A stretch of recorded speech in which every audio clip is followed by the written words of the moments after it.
এই রাফি, রেডি হয়েছিস? আরে মেয়ে দেখতে যাবি বললি, আর এখন এত লেট করছিস? মেয়েদের মতো এত কি সাজগোজ করছিস? বের হ। আমি আয়নার সামনে দাঁড়িয়ে আছি, চুলের স্টাইল মেরে নিজেকে একবার দেখে চলেছি। হ্যান্ডসাম লাগছে বটে। মেয়ে দেখতে যাব বলে কথা, বেস্ট দেখতে তো হবে। শুনেছি মেয়ে দেখতে হেব্বি সুন্দরী, সেখানে আমাকেও তো সুন্দর দেখাতে হবে, না হলে নিজের কাছেই প্রেস্টিজ থাকবে না। চলুন মেয়ে দেখে আসা যাক। আমি বের হতেই ছোট বোন মারিয়াম আমার দিকে তাকিয়ে মুচকি হাসি দিয়ে বলল, ভাইয়া এত দেরি করলি, কেমন করছিলি? ছেলেদের ব্যাপার ছুটকি, বুঝবি না। বাবা, এমন ভাব করছিস যেন যুদ্ধ করতে চাচ্ছিস। মেয়েটা তো দেখতে চাচ্ছিস। এত কথা বলছিস কেন? বেশি কথা বললে নিব না কিন্তু, বাসায় রেখে যাব। ও আম্মু, দেখেছো ভাইয়া কি বলছে? তোরা দুইটার মানুষ হবি না। এই রাফি, তুই তো বড়, তুই ছোটদের মতো কি করছিস? দেরি হচ্ছে, চল।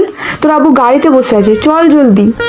গাড়িতে বসে আসাদ সাহেব মানে আমার বাবা বলল, তোমাদের আসতে এত লেট হলো? ও মা, তোমার ছেলের কাছে জিজ্ঞেস করো, ওর জন্যই তো এত লেট হলো। আব্বু মেয়ে দেখতে যাচ্ছি, একটু প্রস্তুতি নিতে হবে না? এই প্রথম যাচ্ছি। গাধা, মেয়ে দেখতে যাচ্ছিস, বিয়ে করতে না। নে ওঠো সবাই। আচ্ছা আব্বু, তোমার বন্ধুর মেয়ে কি আমাকে দেখেছে?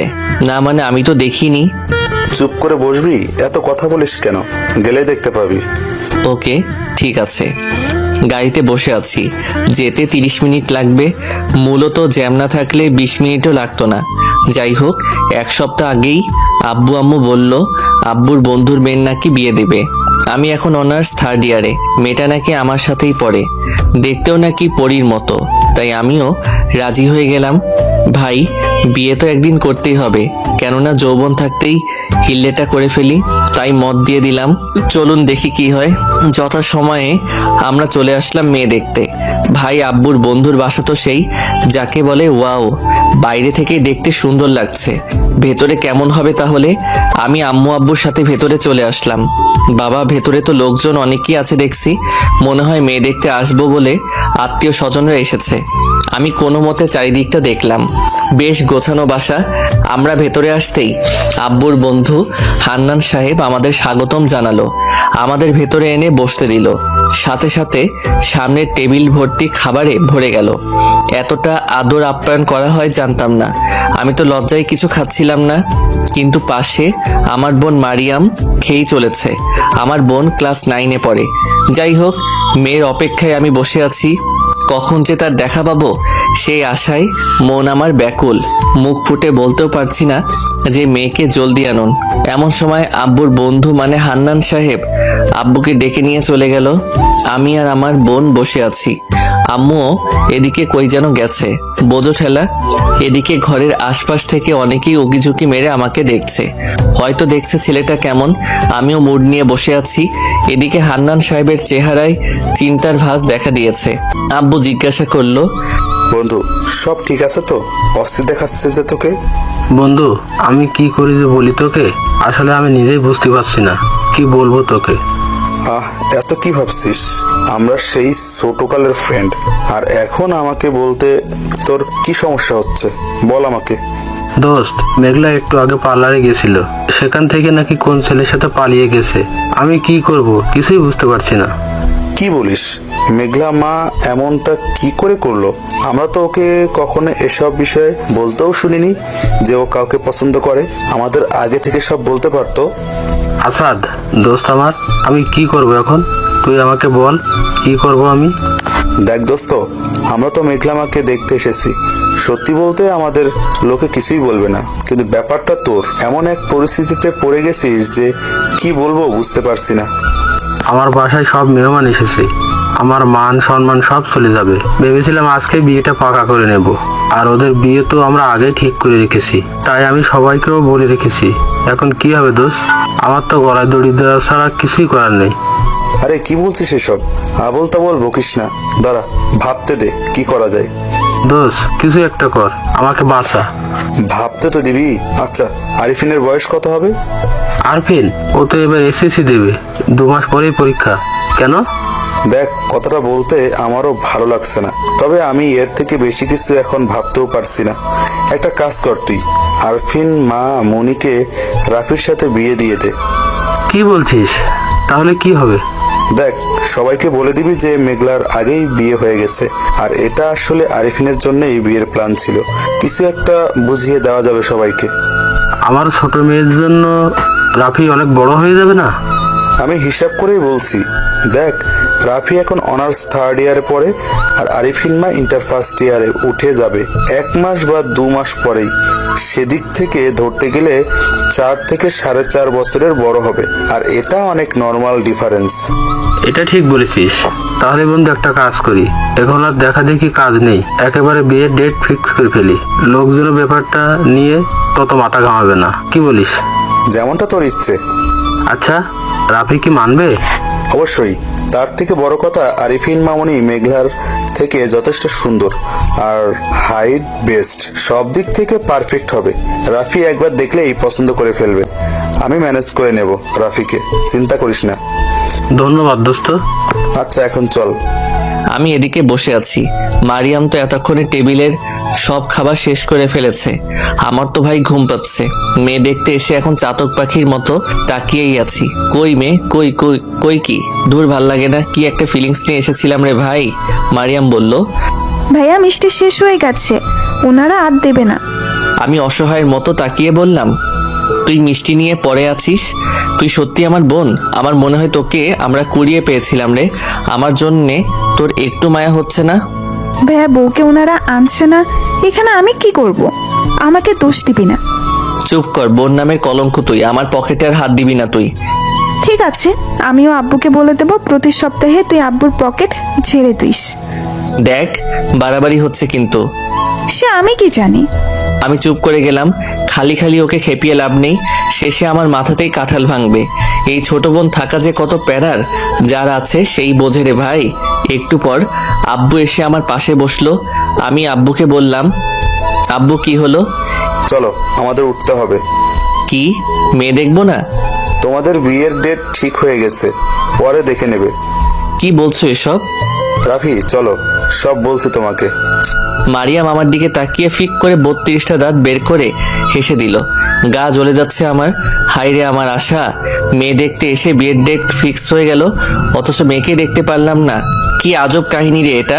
কি আর করার, গাড়িতে এসে বসে আছি। মনের দুঃখ কার কাছে বলি, বুকের ভেতর 23 নাম্বার হারে মরমর করে বিরহের ব্যথা জেগে উঠছে বারবার। তবু আমি চুপ। আম্মু আমার দিকে তাকিয়ে বলল, মন খারাপ করিস না, কালকে মেয়ের সাথে দেখা করে নিস। আমি লাফিয়ে উঠলাম। একটু আশার আলো দেখতে পেলাম। খুশিটা চেপে বললাম, সত্যি? হ্যাঁ রে, তাহলে আজ কেন দেখা হলো না? আজকে তো কোচিংয়ে ছিল, তাই দেখা করতে পারেনি। আমি অত কিছু জানি না। আজকে আমরা দেখতে যাব। না, বললামই তো কালকে দেখা করিস তুই নিজেই। ওকে ঠিক আছে। হে হে, মনের ভেতর ঢোল বাজছে রে এবার। এবার তো ডাইরেক্ট একাই দেখা করব। রমণী, আমি কাল আসছি। মারিয়ামের দিকে তাকিয়ে একটা ফিক করে হাসি দিলাম। ভাইয়া তোকে না ভূতের মতো লাগে এভাবে। যা যা, এবার তো দেখা হচ্ছে। হ্যাঁ দেখাই হচ্ছে, তাই বলে বিয়ে না। শকুনের দোয়ায় গরু মরে না, বুঝেছিস? আম্মু দেখছো, ভাইয়া আমাকে শকুন বলছে। আম্মু, তোমার মেয়ে আমাকে দেখে পেতনিদের মতো হাসছে। অবশ্য পেতনি লাগে ওকে। আম্মু এই তোরা থামবি? তোদের নিয়ে কি করি বলতো? বাচ্চা আছিস নাকি এখনো তোরা? চুপ করে বসে থাক, না হলে দুটোকেই নামিয়ে দেবো। এদিকে আফরিনকে নাসিমা বেগম হাত ধরে রুমে নিয়ে এসেছে। আফরিন বলল, আম্মু কি হয়েছে? মা, আমার গড়বড় হয়ে গেছে। কি হয়েছে বলবে তো? তোর বোন পালিয়েছে। কি, আপু পালিয়েছে? হ্যাঁ, আমাদের মান সম্মান সব যাবে এখন। কিন্তু আপু এটা কেমন করে করতে পারলো? একবার ভাবলো না সবকিছু তো ঠিক হয়েই ছিল। হ্যাঁ, আর এর থেকে বাঁচার জন্য আমরা সবাই সিদ্ধান্ত নিয়েছি তোর বিয়ে দেব। কথাটা শুনে আফরিন চমকে উঠল। বড় বড় চোখ করে আমতা আমতা করে বলল, মানে আম্মু কি বলছো এসব? আমি কেন বিয়ে করতে যাব? এসব কি বলছো তোমরা? হ্যাঁ, বিয়ের তারিখও ফিক্স হয়ে গেছে, প্রস্তুতি নে। আম্মু, আপুর কাছে সাজা আমাকে কেন দিচ্ছ? আমার পড়াশোনা আছে, আমার স্বপ্ন আছে। বিয়ের পরও করা যাবে, কেউ মানা করবে না। আমরা এসব কথা বলে ফেলেছি, চিন্তা করিস না। আম্মু, আমি বিয়ে করব না, আমি পারবো না। দেখ, এখন এসব বলে লাভ নেই, সবকিছু ঠিক হয়ে গেছে। আর ছেলেটা অনেক ভালো, আমরা তোর খারাপ চাইবো না কখনো। তুই আমাদের চোখের মণি, আমাদের উপর ভরসা রাখ। কার সাথে আমার বিয়ে হচ্ছে? তোর আপুর সাথে যার হওয়ার কথা ছিল। মানে যাকে আমি দুলাভাই ভেবেছি তার সাথেই এখন আমার বিয়ে? আমি ওইটা তো বুইড়া বেটা, আমি বুইড়া বেটা বিয়ে করব না। তোর থেকে 4 বছরের বড়, কোথায় এত বয়স? এত কথা বলিস না এখন, 1 সপ্তাহ পরেই তোদের বিয়ে। আমি করব না বিয়ে, আমি পালিয়ে যাব। ফালতু কথা একদম বলবি না, যা এখন। সব ঝামেলা আমার মাথায়। কি মেয়েদের আমি জন্ম দিয়েছি যারা বাপ মায়ের মান সম্মান বিবেচনা করে না। ছি ছি। নাসিমা বেগম চলে গেল। আফরিন খাটের উপর ধপাস করে বসে পড়ল। চোখ বেয়ে পানি পড়ছে, মনের ভেতর ভয় ধরেছে খুব। বিয়ে জিনিসটা শুনতে যেমনটা লাগে আসলে তেমন না। বিয়ের কথা শুনতেই মনের ভেতর ভয় কাজ করছে খুব। আরফিন ভাবছে, কি করব এখন কিছুই বুঝতে পারছি না। শেষকালে ওই বুইড়া বেটার সাথে আমার বিয়ে দেবে? আমার কথা কেউ শুনলই না। আমি এদিকে বাসায় এসে সোফায় বসে পড়লাম। আব্বুও বসে গেল। আম্মু পানি এনে আব্বুকে দিল। আমি ভাবছি কিছু জিজ্ঞাসা করব কি না। আব্বু আমার এক্সপ্রেশন দেখে হেসে বলল, কিরে কিছু বলবি? আমি আমতা আমতা করে বললাম, আব্বু আমি তো মেয়েই দেখলাম না, মেয়ে যদি ভালো না হয়। আব্বু হেসে দিল আর বলল, বিয়ে নিয়ে টেনশন করছিস কেন? বিয়ে তো আনন্দের বিষয়। আর হ্যাঁ, আগের জনের থেকে এই জন অনেক বেশি সুন্দর। তোর ভাগ্য ভালো। আব্বুর মুখে এমন কথা শুনে একটু লজ্জা পেলাম, তবে মনের ভেতর খুশিও লাগছে অনেক। মেয়ে তাহলে ওর বোনের থেকেও সুন্দর। হাইরে কপাল। আমি মুচকি হেসে রুমে চলে আসলাম। নাবিদকে জানানো দরকার, না হলে পরে আমাকে ছাড়বে না। নাবিদ আমার ফ্রেন্ড। আমি ওকে কল করার আগেই ও আমাকে কল করে বসলো। আসলে আজকে একটা কনসার্ট দেখতে যাওয়ার কথা ছিল। আমি তো মাত্র বাসায় আসলাম, ও হয়তো অপেক্ষায় ছিল। আর ওকে বলিও নি যে বিয়ের জন্য মেয়ে দেখতে যাব। ওকে অবশ্যই নিয়ে যেতে চাইছি, কিন্তু আম্মুর তাড়াতাড়িতে সবকিছু ভুলে গেছি। যাই হোক, ফোনটা ধরতেই নাবিদ বলল, কিরে ফোন ধরতে এতক্ষণ লাগে তোর? সরি ভাই, কই তুই? আজকে না আমাদের এক জায়গায় যাওয়ার কথা ছিল? হ্যাঁ, আরে ঘটনা ঘটে গেছে। আবার কি ঘটনা? বাসা থেকে বিয়ের জন্যে মেয়ে ঠিক করে ফেলছে। বাহ বাহ বাহ বাহ, কি সোনালি রে ভাই, সব কিছু ঠিক? হ্যাঁ আব্বু সব ঠিক করে এসেছে। ভাবি দেখতে কেমন? আরে আমি কিছুই দেখিনি, আব্বু আম্মু ঠিক করেছে। শোন, কালকে মেয়েকে দেখতে যাব, রেডি থাকিস। রেডি মানে? আমার তো দেরি সহ্য হচ্ছে না। আমার আজকে ঘুম আসবে না দোস্ত। কালকে আমি নিজেই তোর বাসায় চলে আসবো। আচ্ছা ঠিক আছে, সকালে চলে আসিস। এদিকে আফরিনের আম্মু রুমে বসে কান্না করছে। হান্নান সাহেব বসে আছে হুইল চেয়ারে। স্ত্রীর এমন কান্না দেখে হান্নান সাহেব বলল, তুমি কেন কষ্ট পাচ্ছ? তোমার মেয়ে কি আমাদের কথা একবারও ভেবেছে? আমি কখনো ভাবতে পারিনি আমাদের বড় মেয়ে এমন একটা ঘটনা ঘটাবে। ভাগ্যিস ভালো যে আমার ছোট মেয়ে অন্তত বোঝে আমাদের আজ কি হতো, ভাবতে পারছো? তারপরে অনেকে অনেক কথা বলছে পিঠে পিছে, তবে সবাইকে ম্যানেজ করা গেছে। তুমি কান্না থামাও। আমার কান্না থামছে না, কি করব আমি? আমাকেও মেয়েটা একবার বললো না, আমাদের বলতে পারতো, তাহলে এমনটা হতো না। আরে আমরা ওকে জোর করে বিয়ে দিচ্ছিলাম নাকি? ওকে যখন আমি জিজ্ঞাসা করলাম, ও বলল না, তোমাদের ইচ্ছাই আমার ইচ্ছা, আর শেষে এমন কাণ্ড ঘটালো। আজকালকার ছেলে মেয়েদের বোঝা অনেক কঠিন। এরা কখনো ফ্যামিলির কথা ভাবে না, নিজেদের কথা ভাবে শুধু। ওগো, তুমি খোঁজ নাও না, কি করছে, কই আছে মেয়েটা? দেখো, আমি পারবো না। ও চলে গেছে, ভালোই আছে। ভালো থাকার জন্যই তো চলে গেছে, তাই না? হয়তো আমাদের ভালোবাসায় কোনো কমতি থেকে গেছে, ভুলে যাও ওকে। আমি এখন থেকে ভাববো আমার একটা মেয়ে, এ কথা ভালো করে জেনে রাখো। পরদিন সকালে আমি ভোরে ঘুম থেকে উঠে গেলাম। জলদি করে ফ্রেশ হয়ে ডাইনিং দিয়ে লাফিয়ে বেড়াচ্ছি। মনের ভেতর খুশি আর খুশি, লাফালাফি করছে। একটু পর দেখা করতে বেরিয়ে পড়ব। আম্মু তো রাতেই ওর নাম্বার আর কোনো কোচিংয়ে পড়ে তা বলে দিয়েছে। চিল ভাই চিল। মারিয়াম চোখ ডলতে ডলতে ডাইনিং রুমের দিকে এসেই ভয়ে চিৎকার দিয়ে উঠল। ওর চিৎকার শুনে আমিও লাফিয়ে উঠলাম। মারিয়াম ভয়ের তো মুখ করে রেগে বলল, ভাইয়া তুই এভাবে লাফিয়ে বেড়াচ্ছিস কেন? ওই পুচকি, তুই এভাবে গাধার মতো চিল্লালি কেন? কি করব, ক্যাঙ্গারোর মতো এভাবে সাত সকালে লাফিয়ে চলেছিস, আর এত সকালে তো আজ পর্যন্ত তোকে উঠতে দেখিনি। আজকে হঠাৎ কি হলো তোর? কি হবে? কিছু না, যা তোর কাজ তুই কর। ডাল মে কুছ কালা হে। কালা হোক আর লাল হোক, তোর কি? যা সর সামনে থেকে, আইসে মহারাজ, সর। যা যা, পেতনি কোথাকার। সকাল সকাল পেতনির দর্শন। না জানি আজকে দিনটা কেমন যাবে। শুভ কাজে তোর মতো ভূতকে না দেখলেই ভালো হতো। ভাইয়া এবার কিন্তু আমি তোকে ব্রাশ না করেই খেয়ে ফেলবো। আম্মু! ও মা, কিছু হলে এইভাবে গলা ফাটিয়ে আম্মু আম্মু না করলে এর পেট ভরে না নাকি? আম্মুর হাতে পেটানি খাওয়া যাবে না এখন, ওকে পরে দেখে নেব। আমি মুখ ভেঙচি দিয়ে রুমে চলে আসলাম। চুলে হালকা জেল লাগিয়ে নিলাম, সাথে হালকা সুগন্ধি নিয়ে নিলাম। দেখা করতে যাব বলে কথা, কিন্তু কথা হলো আমাকে চিনতে পারবে তো? সে যাই হোক, আমি চিনে নেব। নাবিদের ফোন চলে এসেছে। ফোন ধরতেই ও বলল যে বাসার নিচে দাঁড়িয়ে আছে। আমি দেরি না করে দ্রুত চলে আসলাম। আমাকে দেখে ও অবাক। এভাবে ফিটফাট হয়ে এসেছি হয়তো তাই, কিন্তু এদিকে আমি তো ওকে দেখে ডাবল অবাক। ভাই, মেয়ে আমি দেখতে যাচ্ছি নাকি এ দেখতে যাচ্ছে? নাবিদ বলল, এভাবে তাকিয়ে আছিস কেন? এসব কি? কি সব?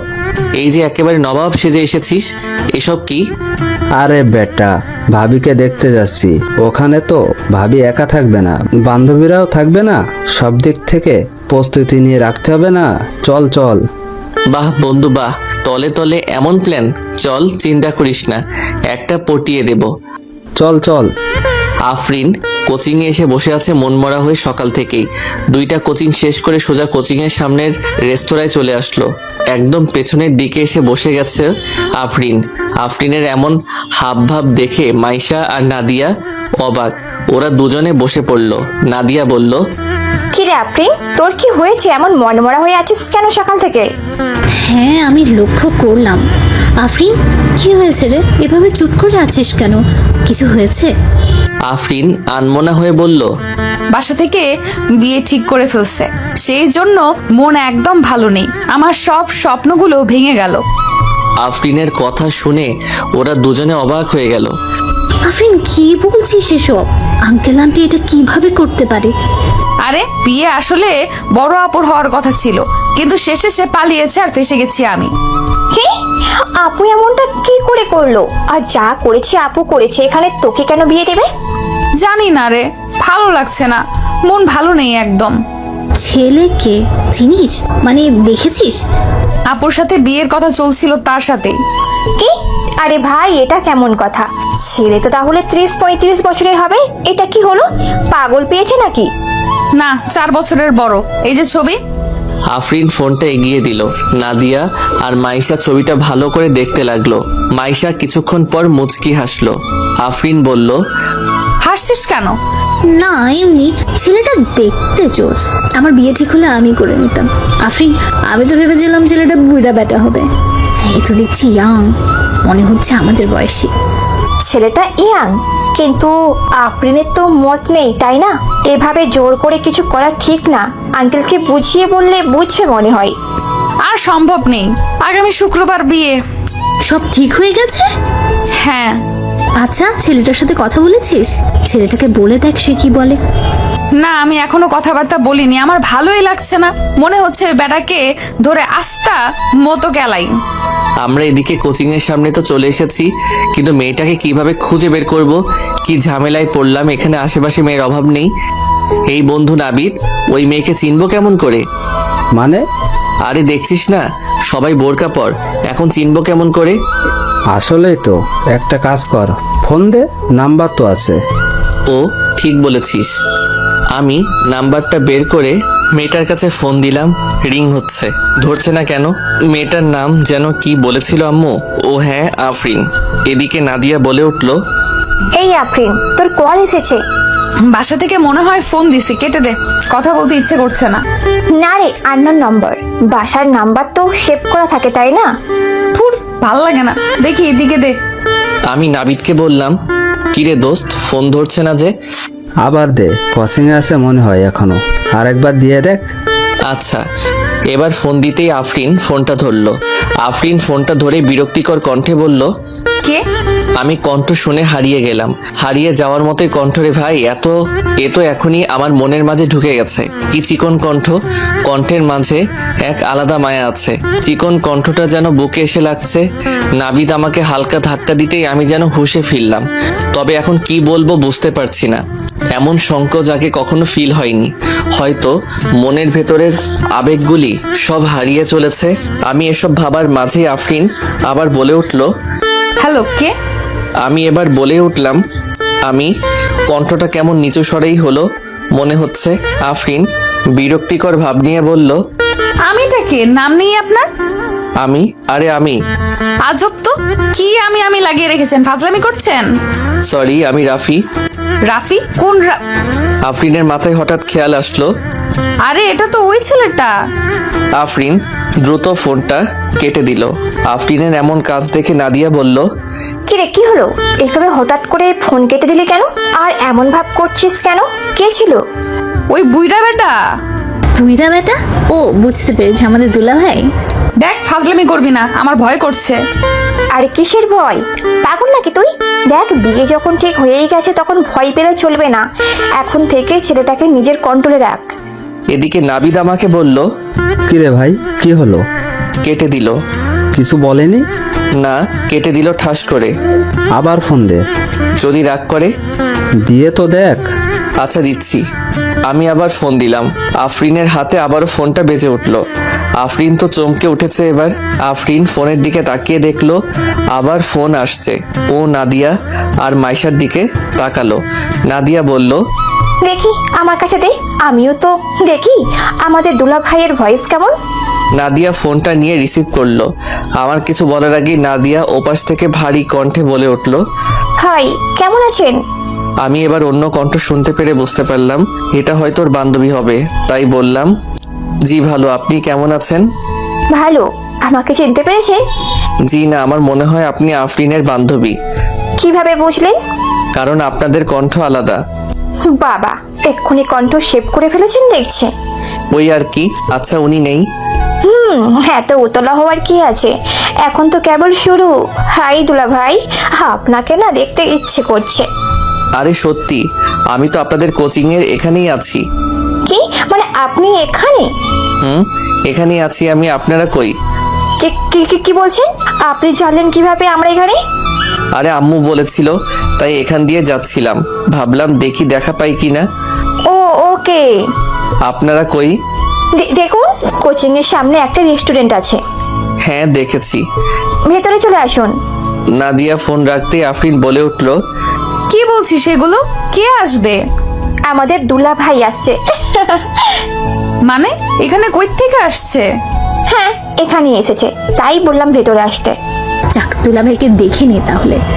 আমি আর নাবিদ ভেতরে ঢুকে চারিদিকে খুঁজতে লাগলাম। কই রে বাবা, কোথায় আছে? নাবিদ আমাকে ইশারা করে বলল, রাফি, সামনে দেখ, ওরাই মনে হয়। আমি পেছনের দিকে তাকালাম।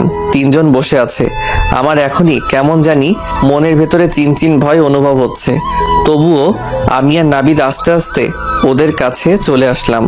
বোরখা পরে আছে, তাই চিনতেও পারছি না। তবে এদের মাঝে একটা মেয়ে নিচের দিকে তাকিয়ে আছে। একবারও আমাদের দিকে তাকায়নি। মনের ভেতর ধপ করে উঠল, তাহলে এটাই আমার হবু বউ? নাবিদ বলে উঠল, হাই, আপনারাই রাইট? জি জি, আমরাই। আপনারা ভালোই অনুমান করতে পারেন দেখছি। আরে দাঁড়িয়ে আছেন কেন, বসুন না। It's okay. আমরা দুজনে বসে পড়লাম। আমি তো বারবার আর চোখে মেয়েটির দিকে তাকিয়ে চলেছি। মেয়েটি একবারও আমার দিকে তাকায়নি, এখনো নিচের দিকেই মাথা নত করে আছে। নাদিয়া বলল, তো আমাদের দুলা ভাই মানে হবু দুলা ভাই, আপনি কি আমাদের বান্ধবীকে দেখেছেন? না, আসলে আব্বু আম্মু বিয়ের জন্য বলল আর আমিও হ্যাঁ করে বসলাম। আব্বু আম্মুর পছন্দ মতোই ভেবেছি বিয়ে করব, তাই আর কিছুই ভাবিনি, হ্যাঁ বলে দিয়েছি। বাহ বাহ, আদর্শ ছেলে। আপনি কি চিনতে পারছেন এখানে আপনার জনকে? আমি একটু লজ্জামাখা সুরে বললাম, না চেনার কি আছে, আসলে মানুষের মন অনেক সেনসিটিভ হয়। মনের ব্যাপারগুলো মন আগে থেকেই বুঝে নেয়। আমি তো ওনাকে প্রথমেই চিনে ফেলেছি। আমার এমন কথা শুনে এবার প্রথমবারের মতো আফরিন আমার দিকে একবার তাকালো। আমিও তাকিয়েছিলাম। দুজনের চোখ দুজনের চোখের সাথে যেন শক খেলো। ও সাথে সাথে মাথা নিচু করে নিয়েছে। আমিও একটু লজ্জা পেলাম। মাইশা বলল, আপনি না দেখে বিয়ে করবেন? আমাদের বান্ধবীর যদি কোনো সমস্যা থাকে তখন কি করবেন? আমি মুচকি হাসলাম। মনে মনে ভাবলাম, আমি তো প্রথমেই কণ্ঠের মায়ায় পড়ে গেছি। এখন আর কিছুতেই যায় আসে না, যেমনই হোক না কেন। যদি এই কণ্ঠের মায়াবিনীকে না পাই তাহলে এই জীবন বৃথা। সব মানতে রাজি, তবু একে হারাতে না। কি হলো, আপনি হাসলেন যে? কি ভাবছেন? আসলে এটা আপনাদের অপিনিয়ন, আমার কাছে বিষয়টি অনেক আলাদা। তাই নাকি? তবে ডেফিনেশন যাই হোক, বিয়ের পর যদি দেখেন বান্ধবীর কালো রূপ নেই, গুণ নেই, তখন মেনে নিতে পারবেন? আপনারা সাহিত্য বোঝেন?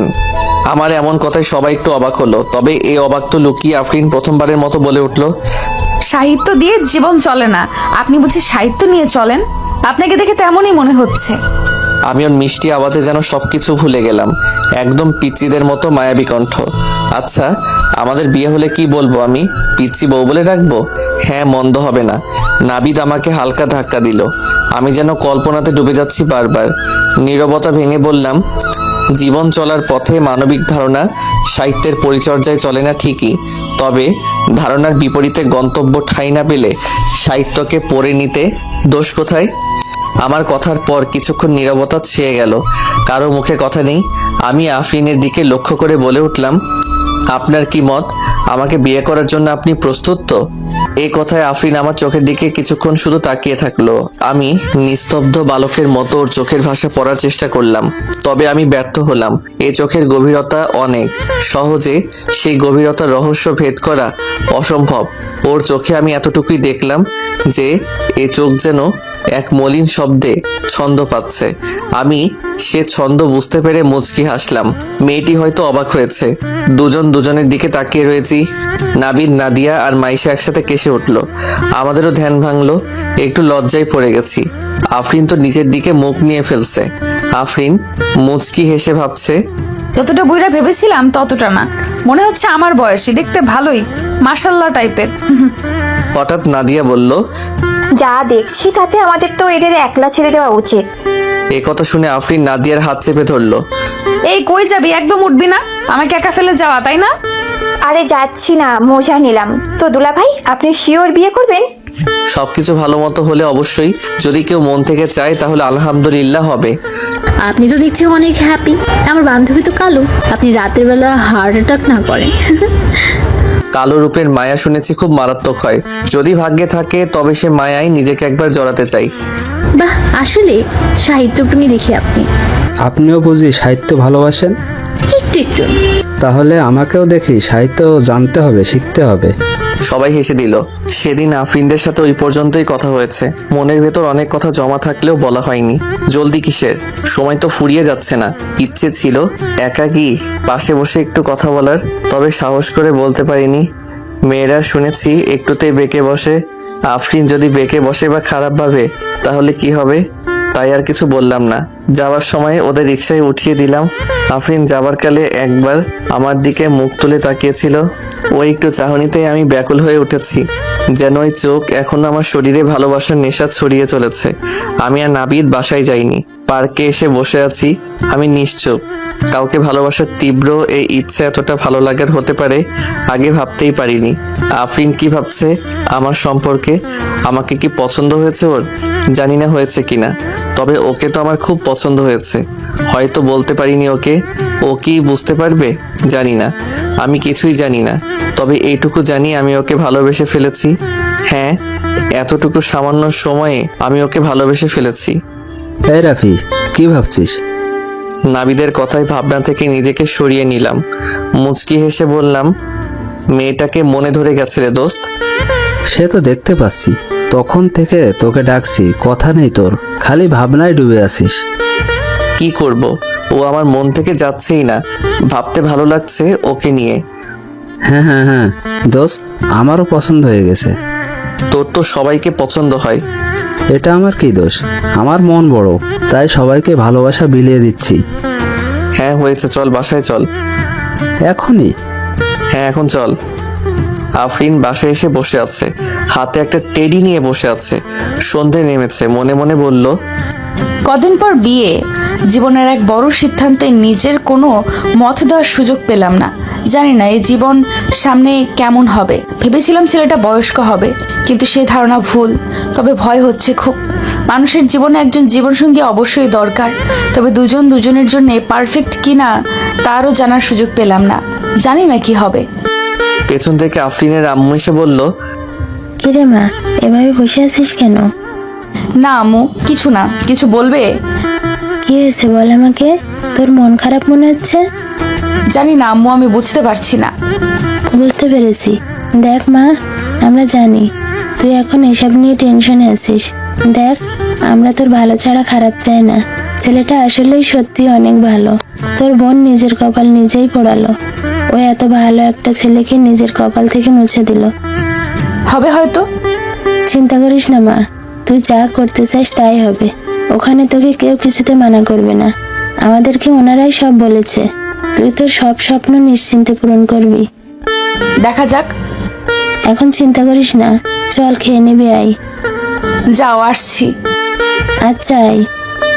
রাতে খাবার টেবিলে আব্বু আমাকে বলল, রাফি, আরিফিনের সাথে দেখা করেছিস? হ্যাঁ আব্বু, করেছি। কি, কেমন পছন্দ হয়েছে? আমি মুচকি হাসলাম, কিছুই বললাম না। আব্বু বলল, আলহামদুলিল্লাহ, তাহলে বিয়েটা হচ্ছে। আব্বু, আমি তো কিছুই বলিনি। হতচ্ছাড়া, আমি তোর বাপ, বুঝলি? তোকে বুঝতে আমার কোনো সময়ই লাগে না। এটা তো আম্মুর ডায়লগ। দেখছো আম্মু, আব্বু তোমার ডায়লগ বলতেছে। চুপ করে বাপ ছেলে খেয়ে ওঠো। কি গল্প লাগিয়ে রেখেছো দুজনে?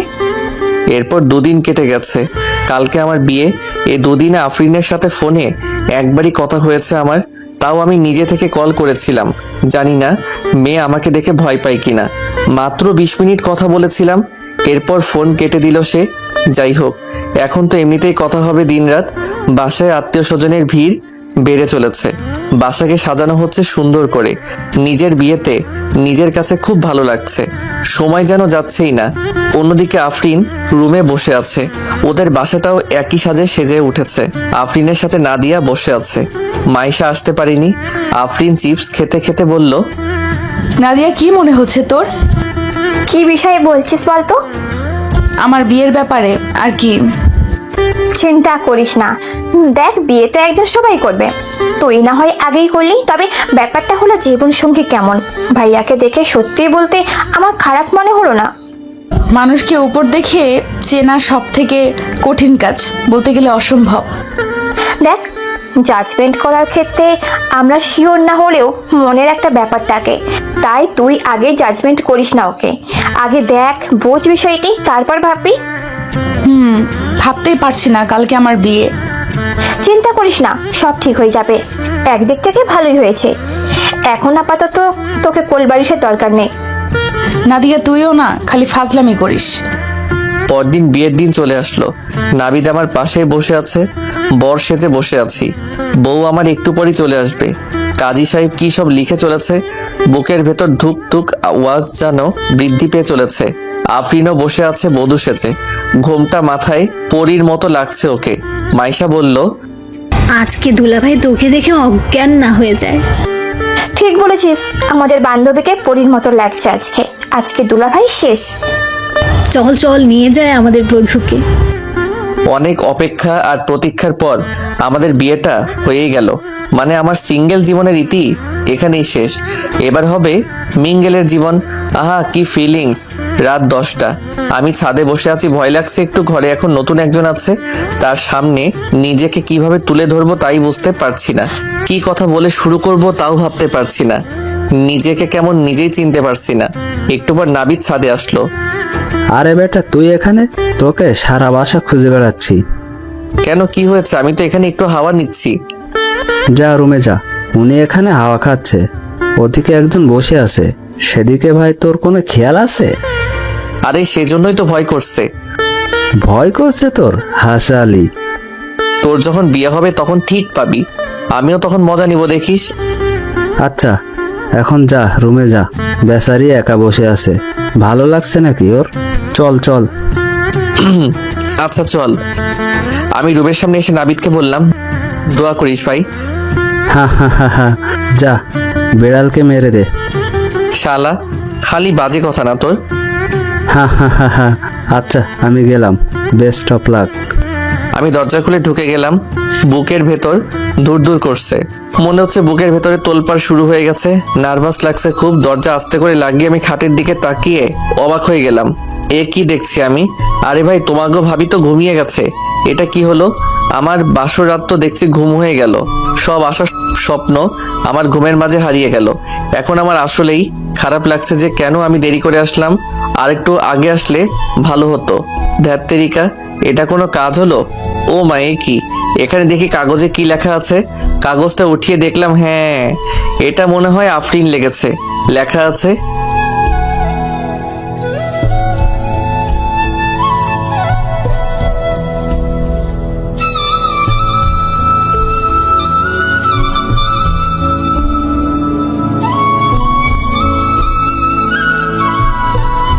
লেখাটা পড়ে দুধের গ্লাসের দিকে অসহায়ের মতো তাকালাম। কান্না আসতেছে রে। আয় দুধ আয়, তোকেই খাই, কি আর করার, আমি দুধটা খেয়েই। আফরিনের দিকে তাকালাম। হাই, কি কিউট বউ আমার। আমার তো সারা রাত এইভাবেই দেখতে ইচ্ছে করছে, কিন্তু খারাপ লাগছে খুব। বাসরের স্বপ্ন আমার একেবারে চাঙ্গে উঠে লাফালাফি করছে। কি ভাগ্য আমার, কি আর করার। আমি ফ্রেশ হতে চলে গেলাম। ফ্রেশ হয়ে এসে বিছানায় আফরিনের পাশে বসে পড়লাম। মেয়েটা চেঞ্জও করেনি, ওভাবেই ঘুমিয়ে পড়েছে। আজকে অনেক ধকল গেছে, হয়তো ক্লান্ত ছিল। ও একপাশে জড়সড় হয়ে শুয়ে আছে। আমি এসিটা একটু বাড়িয়ে দিলাম। আস্তে করে ওকে বিছানার দিকে নিয়ে আসলাম, না হলে কখন নিচে পড়ে যাবে কে জানে।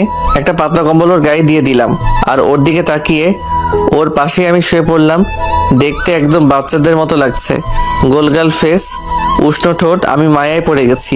ওর বান্ধবী সেদিন বলেছিল ও নাকি দেখতে কালো, এখন তো দেখছি আমার বউয়ের কাছে এই আলো কালো হয়ে যাবে।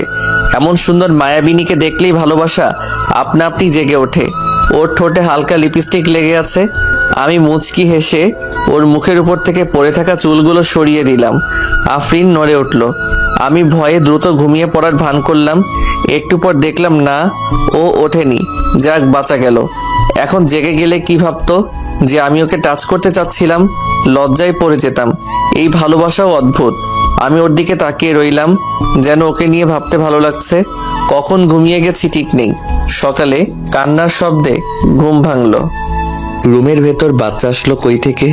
বাচ্চাদের তো আমি রুমে আনিনি। তারপর চোখ পড়লো আফরিনের দিকে। বোঝো ঠেলা, এই মেয়ে কান্না করছে তাহলে? আমি তো কান্নার আওয়াজ শুনে ভাবলাম বাচ্চা কই থেকে আসলো। যাই হোক, কিন্তু আফরিন কান্না করছে কেন? আমি তাকিয়ে আছি, বেশ লাগছে ওকে। কান্না করা চেহারা, ফোলা ফোলা মুখ, মায়ার শহর যেন আমার সামনে ফুটে উঠেছে। খেয়াল করলাম আরো জোরে কান্না করছে আফরিন। কেলো করেছে রে।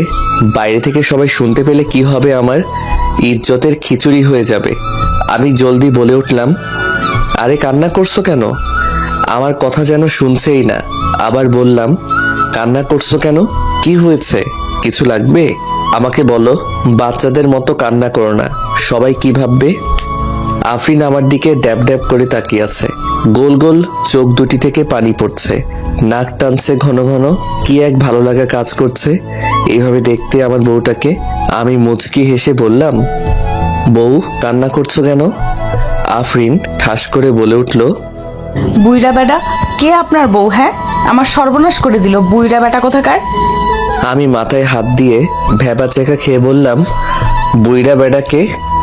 আফরিন দাঁত চেপে বলল, কে আবার আপনি? কি করেছেন আমার সাথে? আপনার মতলব কি? আমাকে দুই হাত দিয়ে এভাবে কেন ধরে রেখেছিলেন? আফরিনের কথা শুনে আমার চক্ষু চড়ক গাছ। কি বিপদে পড়লাম আমি। আমি তো সাইডে শুয়ে পড়েছিলাম। রাতে নিজেই তো উল্টে পাল্টে আমাকে জড়িয়ে ধরে ঘুমিয়েছিল, এখন আবার আমার দোষ দিচ্ছে। আমি একটু কেসে বললাম, তুমি তো আমার বউ, এতে এত কি হয়েছে? আমার দিকে রাগি লুকে তাকিয়ে বলল, আমি আপনার বউ না, না জানি কি করেছে আমার সাথে। আপনি আপনি একটা। আফরিন থেমে গেল। আমি বুঝতে পারছি না এই মেয়ে বাচ্চাদের মতো কেন করছে, একদম পিচ্চি মেয়েদের মতো নাকে কাঁদছে। আমি একটু শয়তানি করে বললাম, কাল রাতে তো অনেক কিছু হয়েছে। এটা শুনে আফরিন চোখ বড় বড় করে আমার দিকে তাকিয়ে আছে, যেন পৃথিবী ধ্বংস হয়ে আফরিনের মাথায় পড়েছে।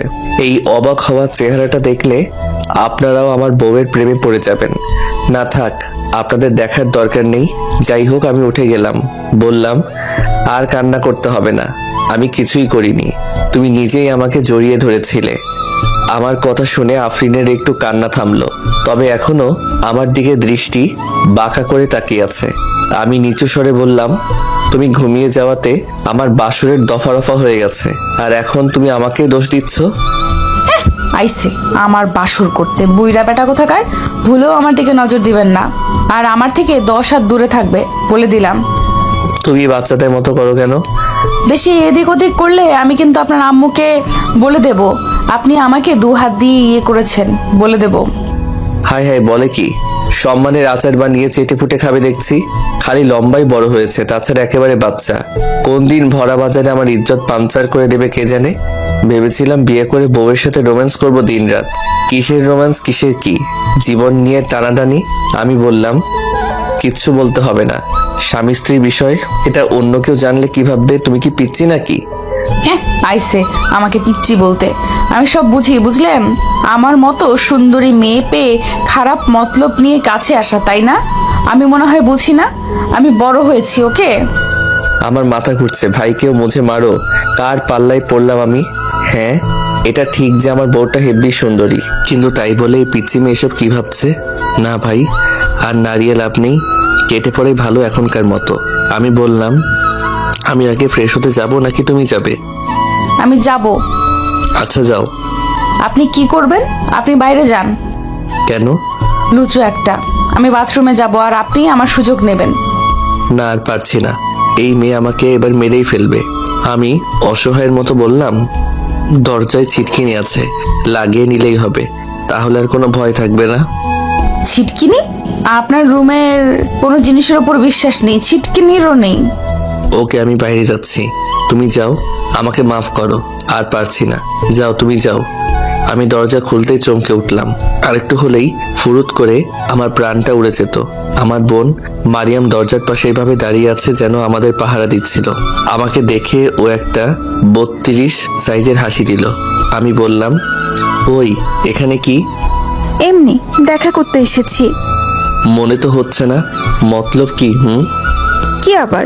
কিছু না, সরো, ভাবির সাথে দেখা করব আমি। এই একদম চালাকি করবি? আমার কথা শেষ না হতেই মারিয়াম মুখ বাঁকিয়ে রুমের ভেতরে চলে গেল। যাক বাবা, আমার কোনো দামই নেই দেখছি। বাসায় একটা পাগল ছিল, তাতে আমার দশা বেহাল ছিল। এখন বিয়ে করে আরেকটা পাগল এনেছি। এই 2 পাগলের খপ্পরে আমি আলু ভর্তা না হয়ে যাই, আমিও পাগল হয়ে যাব নিশ্চয়ই। পাবনায় আগে থেকে বুকিং করে রাখতে হবে। আমি বাইরে এসে সোফায় বসে পড়লাম। একটু পর আফরিন ফ্রেশ হয়ে বেরিয়ে পড়ল। মারিয়াম খাটে বসে আছে। মারিয়ামকে দেখে আফরিন খুব খুশি হলো। অন্তত এই বাসায় একা একা বোর হওয়ার হাত থেকে তো বাঁচা গেল। আফরিন মুচকি হাসলো। মারিয়াম মুচকি হেসে বলল, আরে আরে ভাবি, কি ব্যাপার? মনে হচ্ছে প্রচুর খুশি। বাসরাত কি এমন করলো ভাইয়া যে এত খুশি? আফরিনের মুখ লাল হয়ে গেল কথাটায়। লজ্জা মাখা সুরে বলল, কি যে বলো না তুমি। তোমার ভাইয়া কি করবে? বুইড়া বেটা একটা। আমার ভাইয়া বুইরা? ভালোই নাম দিয়েছো, তবে তুমি তো দেখছি বুইরা বেটাকে পেয়ে খুব খুশি। বাদ দাও, কখন আসলে? মাত্র। আম্মু এই শাড়ি পাঠালো। শাড়ি? আমি তো পরতেই পারি না। আমিও বলেছিলাম, বললো আমাকে শাড়ি পরিয়ে দেওয়ার জন্য। তুমি পরাতে পারো? আম্মু শিখিয়েছে আমাকে। তাহলে তো চিন্তা নেই। আমি জানি তুমি এসব পরে কমফর্ট ফিল করবে না। 2 দিন পরো, তারপর আর পরতে হবে না। আত্মীয় স্বজন সবাই চলে গেলে আর পরতে হবে না। সত্যি তুমি আমার মনের কথা সব বুঝতে পারো, ধন্যবাদ। আরে ভাবি, আমি তোমার একমাত্র ননদ, তাই এখন থেকে আমরা সবসময় এক। তাই এইসব বিষয়ে ভাবতে হবে না। ঠিক বলেছ। আচ্ছা পরিয়ে দাও। আসো, আয়নার সামনে আসো। ওয়েট, দরজা আটকাও, ওই বুইড়া বেটাকে বিশ্বাস নেই। ভাবি তুমিও না? আচ্ছা আমি লাগিয়ে দিচ্ছি। দেখতে দেখতে বিকেল হয়ে এসেছে। বাসায় মেহমান অনেকেই ছিল, তবে ব্যস্ত শহরে সবাই সবার কাজে ব্যস্ত হওয়ার কারণে বিকেলের আগেই অনেক আত্মীয় ফিরে গেছে। বাসায় শুধু ছোট খালাই আছে এখন। আমি রুমে শুয়ে আছি। হ্যাঁ, একাই। বউ আমার আম্মুর সাথে আছে। সকাল থেকে এখনো একা পাইনি। বিয়ে করেও যদি বউকে পাশে না পাই তাহলে এই কষ্ট করে রাখবো। কচু গাছের সাথে না, কচু গাছ না, খাট থেকে ঝাঁপ দিয়ে নিজেকে শেষ করে দিতে ইচ্ছে হচ্ছে। হঠাৎ নাবিদের কল ধরতেই বলল, আরে মস্করা রাখ, আমি আছি আমার কষ্টে।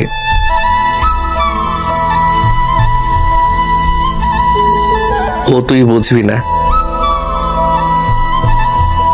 হ্যাঁ, আমিও তাই বলতে চাচ্ছিলাম। বের হ, আমি আসছি। এদিকে আম্মু, মরিয়াম, আফরিন আর ছোট খালা বসে আছে ড্রয়িং রুমে। 4 জন হাসাহাসি করে বেশ মজা করছে সবাই। আমি একবার উকি মেরে চলে আসলাম। আমি যে তার বিয়ে করা বর সেটা আদেও মনে হচ্ছে না। আমার কথা কারো মনেই নেই, কেন যে বিয়ে করলাম, ফাটা কপাল আমার। আম্মু বলল, এটা এখন থেকে তোমার নিজের বাসা। আমার একমাত্র ছেলে রাফি আর একমাত্র মেয়ে মারিয়াম, তাই এখানে তুমি একদম নিজের মতো থাকবে, কেমন? জি। মাশাআল্লাহ, আমাদের রাফির কপাল ভালো, এত সুন্দরী মেয়ে পেয়েছে। আমাদেরও অনেক ভালো লেগেছে। এমন একটা মেয়ে পেলে আমাদের ছেলেকেও বিয়ে দিয়ে দিতাম। খালা, ইমন ভাইয়া এখনো আমার সমান, এখনই বিয়ে দেবে? সবাই হেসে উঠল। রাত 10টা, আমি এখনো বাসায় যাইনি। নাবিদ আর আমি বসে গল্পই করছিলাম। হঠাৎ আম্মুর ফোন আসলো। হ্যাঁ আম্মু বলো। ওই হারামজাদা, কই তুই? এই তো নাবিদের সাথে আছি। এই, তোর কি নাবিদের সাথে বিয়ে হয়েছে নাকি? আমি থতমত খেয়ে বললাম, কি বলো আম্মু এসব? তো কি বলবো, তুই নতুন বউ রেখে রাত 10টা বাজে বাইরে আছিস? মেয়েটার একা থাকতে ভাল লাগে নাকি? আচ্ছা আসছি আমি। জলদি আয়, আর বৌমা রেগে আছে, কিছু তো নিয়ে আসিস। কি আনবো আমি? কি করে বলবো আমি, তোর বউ তুই জানিস। ওকে। ফোন রেখে দিলাম। নাবিদ তাকিয়ে আছে। আমি বললাম, ওভাবে তাকিয়ে আছিস কেন? ভাবি ফোন করেছে? বিয়ে হতে না হতেই একদম বশ করে নিয়েছে দেখি। আরে আম্মু ফোন করেছে। ও, কি বললো আন্টি? কি আর বলবে, বললো বাসায় যেতে, নতুন বউ রেখে বাইরে আছি এত রাত, তাই বললো। না ভাই, আন্টি ঠিকই বলেছে। কদিন ভাবিকে সময় দে, নতুন এসেছে বাসায়, অ্যাডজাস্ট হতে টাইম লাগবে একটু। কিন্তু আম্মু বলল কিছু নিয়ে যেতে, তোর ভাবির জন্যে, রেগে আছে বলে। স্বাভাবিক, এত রাতে বাইরে থাকলে এমনটাই হবে। একটা কাজ কর, ফুল নিয়ে যা, মেয়েরা ফুল ভালোবাসে। আর ফুচকা নিয়ে যা, মেয়েরা এটা অনেক ভালোবাসে। দেখবি রাগ একেবারে পানি হয়ে যাবে। বলছিস? আরে যা, আমি জানি তো মেয়েরা কেমন হয়। আচ্ছা ঠিক আছে, থাক তাহলে, কাল দেখা হচ্ছে। ওকে? না, হচ্ছে না। মানে আব্বুকে নিয়ে একটু নানুর বাসায় যাব, ওখানে 3-4 দিন থাকবো। ও আচ্ছা, কল দিস। আচ্ছা ঠিক আছে, ভাবির সাথে একটু টাইম কাটা, সব ঠিক হয়ে যাবে। আমি নাবিদকে বিদায় জানিয়ে চললাম আগে ফুচকার খোঁজে। মেয়েদের পছন্দ অপছন্দের খোঁজ এখন থেকে রাখতে হবে দেখছি। এদিকে মারিয়াম আর আফরিন বসে আছে। রাত অনেক হয়েছে। মারিয়াম রেগে বলল, ভাইটাও না, কই আছে এত রাতে? বাসায় বউ রেখে উনি বাহিরে ঘুরে বেড়াচ্ছেন। আজকে ভাই আসলে একদম ছাড়বে না ভাবি। বুইড়া বেটার সাথে কথা বলবে কে? আমি বলবো না, যা ইচ্ছা করুক। কি বলো ভাবি, জানো না আজকালকার যুগ, কোনো মেয়ে এসে তোমার জায়গায় বসে পড়বে তখন কি করবে? ভালো ছেলে দেখলে কেউ ছেড়ে দেবে না ভাবি, তোমার জিনিস তুমি সামলে রাখো। এই কথায় আফরিন কেমন জানি ভাবুক হয়ে গেল। আফরিন ভাবছে, ওই বুইড়াটার এত সাহস হবে না, মেরে ফেলবো না। আমাকে বিয়ে করে অন্য মেয়ের কথা ভাবলেও একেবারে মেরে ফেলবো। সাহস তো দেখা কাগে। আমার নামও আফরিন, আমি বাচ্চা না যে আমি বুঝবো না। আজকে আসুক, দেখাচ্ছি। মারিয়াম মুচকি হাসছে। আফরিন এসব কথা বলে খুব মজা নিচ্ছে ও। মারিয়াম জানে যে এসব বললে আফরিন ভাইয়ার সাথে ঝগড়া করবে, এতে ভালোবাসা এদের মাঝে আরো বাড়বে। মারিয়াম বলল, কি হলো ভাবি, কি ভাবছো? কই কিছু না। আচ্ছা তুমি তো এখন ম্যারিড, স্কুলে তো নাম আর কি কি বলে পাল্টাতে হবে। ভাইকে নিয়ে যাও কালকে। হ্যাঁ, আমিও বলবো ভাবছি, কিন্তু ওই বুইড়াটাকে নিয়ে যাব না। কেন? সবাই দেখলে কি ভাববে? আমি তো লজ্জায় শেষ। লজ্জা নাকি অন্য কিছু? অন্য কিছু কি হবে? এই যে অন্য মেয়েদের ভাইয়ের কাছে আসতে দেবে না বলে বলছো। যাই হোক, তোমার বর, তোমাকে তো নিয়ে যেতেই হবে। আচ্ছা, সে দেখা যাবে। আমার না ক্ষুধা লাগছে। বললাম চলো খেয়ে নেই, তুমি না খেয়ে ওই গাধাটার জন্য বসে আছো। কি করব, আম্মু বলেছে বিয়ের পর স্বামীর আগে যেন আমি না খাই। বাবা, কি ভালোবাসা ভাবে, আমি তো তোমাকে বুঝতেই পারছি না। এই ভাইয়াকে দেখতে পারো না, আবার এই মনে হয় ভাইয়াকে অনেক ভালোবাসো। ব্যাপার কি? থুর, তুমিও না, অনেক রাত হয়েছে, চলো ঘুমিয়ে পড়ি। তুমি এখানে একা থাকবে? আমি রুমে যাই, তুমি যাও শুয়ে পড়ো, কাল স্কুল আছে তো। হ্যাঁ আচ্ছা, গুড নাইট ভাবি। Good night. আফরিন রুমে এসে বসে পড়ল। কেমন বিরক্ত লাগছে, বাসার কথা খুব মনে পড়ছে। বাসায় থাকলে এখন কত হাসি মজা করতাম সকলের সাথে, আর এখানে কেমন একা একা থাকতে হচ্ছে। সবকিছু কেমন অচেনা মনে হচ্ছে, জানি না সামনে কি হবে। আফরিন বেলকনিতে এসে বাইরের আকাশের দিকে তাকিয়ে আছে। অনবরত মনের মাঝে নানা কথা উঠে আসছে। কিছুক্ষণ পর আমি বাসায় চলে আসলাম। গেট খুলে ভেতরে ঢুকে গেলাম। উপরে বেলকনিতে দাঁড়িয়ে আফরিন দেখলো আমি চলে এসেছি। মুখে হালকা রাগের ছাপ নিয়ে দ্রুত নিচে চলে আসলো। আমি কলিং বেল বাজাতে লাগলাম। কয়েকবার বাজানোর পর আফরিন দরজাটা খুলে দিল। আমি কিছু বলতে যাব অমনি আফরিন উপরে রুমে চলে গেল দ্রুত। আমার দিকে তাকালো না। সত্যি রেগে আছে নাকি মেয়েটা? আমি সিট কিনিটা লাগিয়ে উপরে চলে আসলাম। বাইরে কাউকে দেখলাম না, সবাই ঘুমিয়ে পড়েছে নিশ্চয়ই। আমিও রুমে চলে আসলাম। এসে দেখলাম আফরিন বেলকনিতে দাঁড়িয়ে আছে। হলুদ শাড়ি পরে আছে আফরিন। চোখে নেশার ছটাক যেন জেগে উঠেছে। মন চাচ্ছে আফরিন পেছন থেকে জড়িয়ে ধরি, জাপটে নেই বউটাকে। কিন্তু কোথায় কি? আমার ভালোবাসা আমার পিচি বউটা এখন বুঝতেই পারলো না। জানি না কবে বুঝতে পারবে। আমি কি বলবো বুঝতে পারছি না। হালকা কেসে উঠলাম যাতে আফরিন আমাকে খেয়াল করে, কিন্তু না, কোনো খেয়ালই নেই। এখন আমার দিকে একবার তাকালো না। আমি ফুচকাগুলো রেখে ফুলটা নিয়ে পেছনে এসে দাঁড়িয়ে গেলাম। এত রাতে তেমন কোনো ফুল পাইনি আশেপাশে, তাই এই বেলি ফুলের মালা এনেছি একগুচ্ছ। আফরিনের দিকে চেয়ে দেখলাম পিচি বউ আমার আকাশের দিকে তাকিয়ে আছে। আমি আস্তে করে বললাম, রেগে আছো? কোনো উত্তর নেই, শুনছে কিন্তু কিছুই বলল না। আমি আবার বললাম, রাগ করে আছো আমার উপর? এবার একটু অভিমানী কণ্ঠে বলল, কে রাগ করবে? আমি কেন আপনার উপর রাগ করতে যাব? আমি বুঝতে পারলাম ওর ভাষার মাঝের অভিমানী ছন্দগুলো। মুচকি হেসে বললাম, এটা তোমার জন্য এনেছি। বেলি ফুলের মালাটার সামনে এগিয়ে ধরলাম। ও তাকিয়ে আছে মালাটার দিকে। একটু পর আমার দিকে ঘুরে তাকালো। চোখ দুটো একটু ছোট করে আমার দিকে তাকিয়ে বলল, মতলব কি আপনার? এসব কিসের জন্য? ও মা, এখানে আবার মতলব কিসের? আমি আমার বউয়ের জন্যে বুঝি আনতে পারি না? কি জানি, আপনার উপর আমার বিশ্বাস নেই। এগুলো দিয়ে আবার কি মতলব পাঠবেন কে জানে। তুমিও না? আচ্ছা ঠিক আছে, না ভালো লাগলে আমি মারিয়ামকে দিয়ে আসি। আর হ্যাঁ, ফুচকা এনেছিলাম। ওগুলো কি দিয়ে আসবো? ফুচকা? হ্যাঁ, তুই পছন্দ করো? ওই যে এনেছি। সত্যি? হ্যাঁ, ওই তো ওখানে রাখা। আফরিন সোজা ফুচকার কাছে এসে দাঁড়িয়ে গেল। ওর মুখে একটা লুকানো হাসি দেখা যাচ্ছে।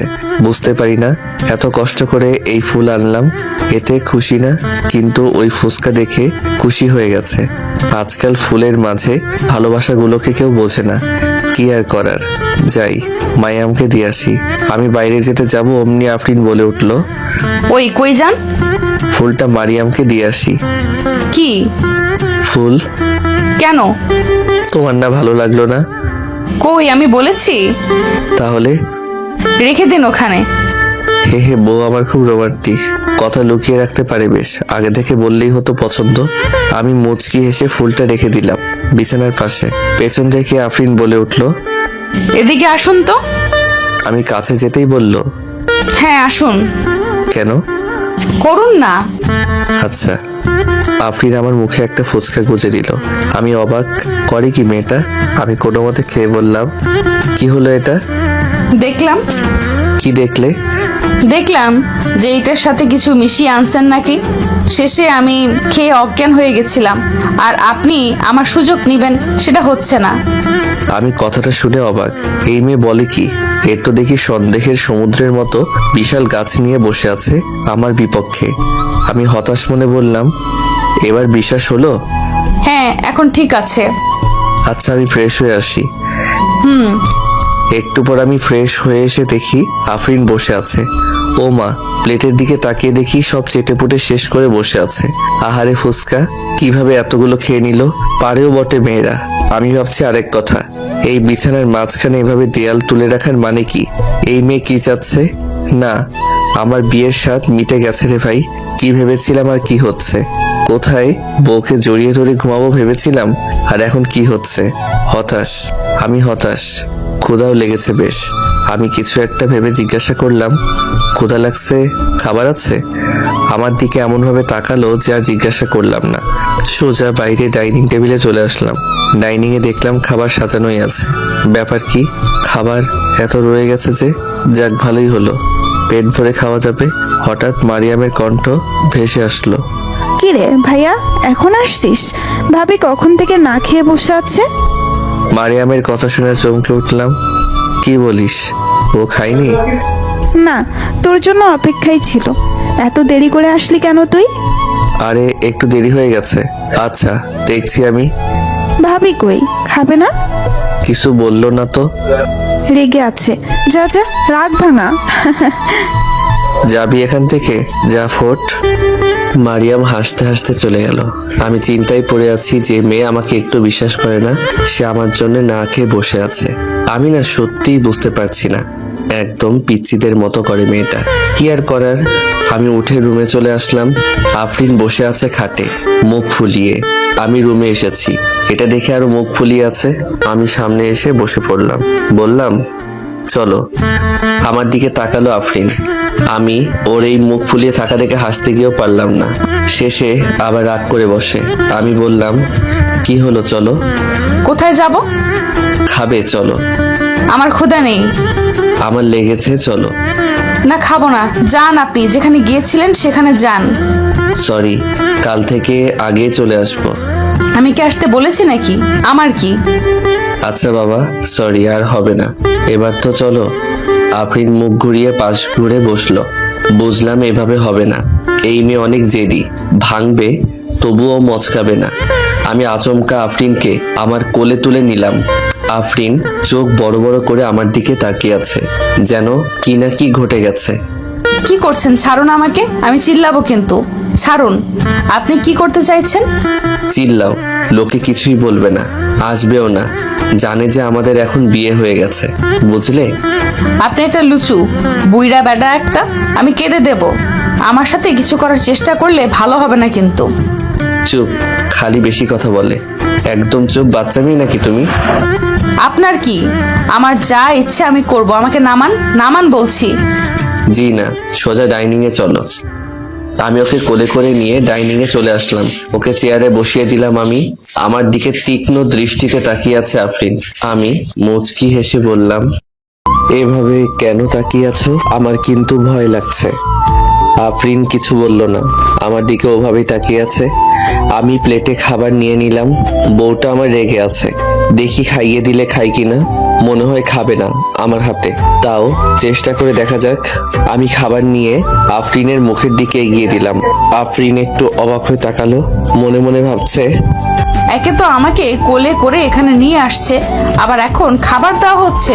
আমি সেই সন্ধ্যা থেকে না খেয়ে বসে আছি, আর উনি এই রাতে এসে ঢং করছে। মনে হচ্ছে বুইড়া বেড়াটাকে আচ্ছা মতন কিলাই, আমাকে টাচ করার ধান্দা খালি। লুচ্চা একটা। আমি বললাম, কি হলো, নাও। আফরিন মুখ বাঁকিয়ে বলল, না, খাবো না, আমার ক্ষুধা নেই, আপনি খান।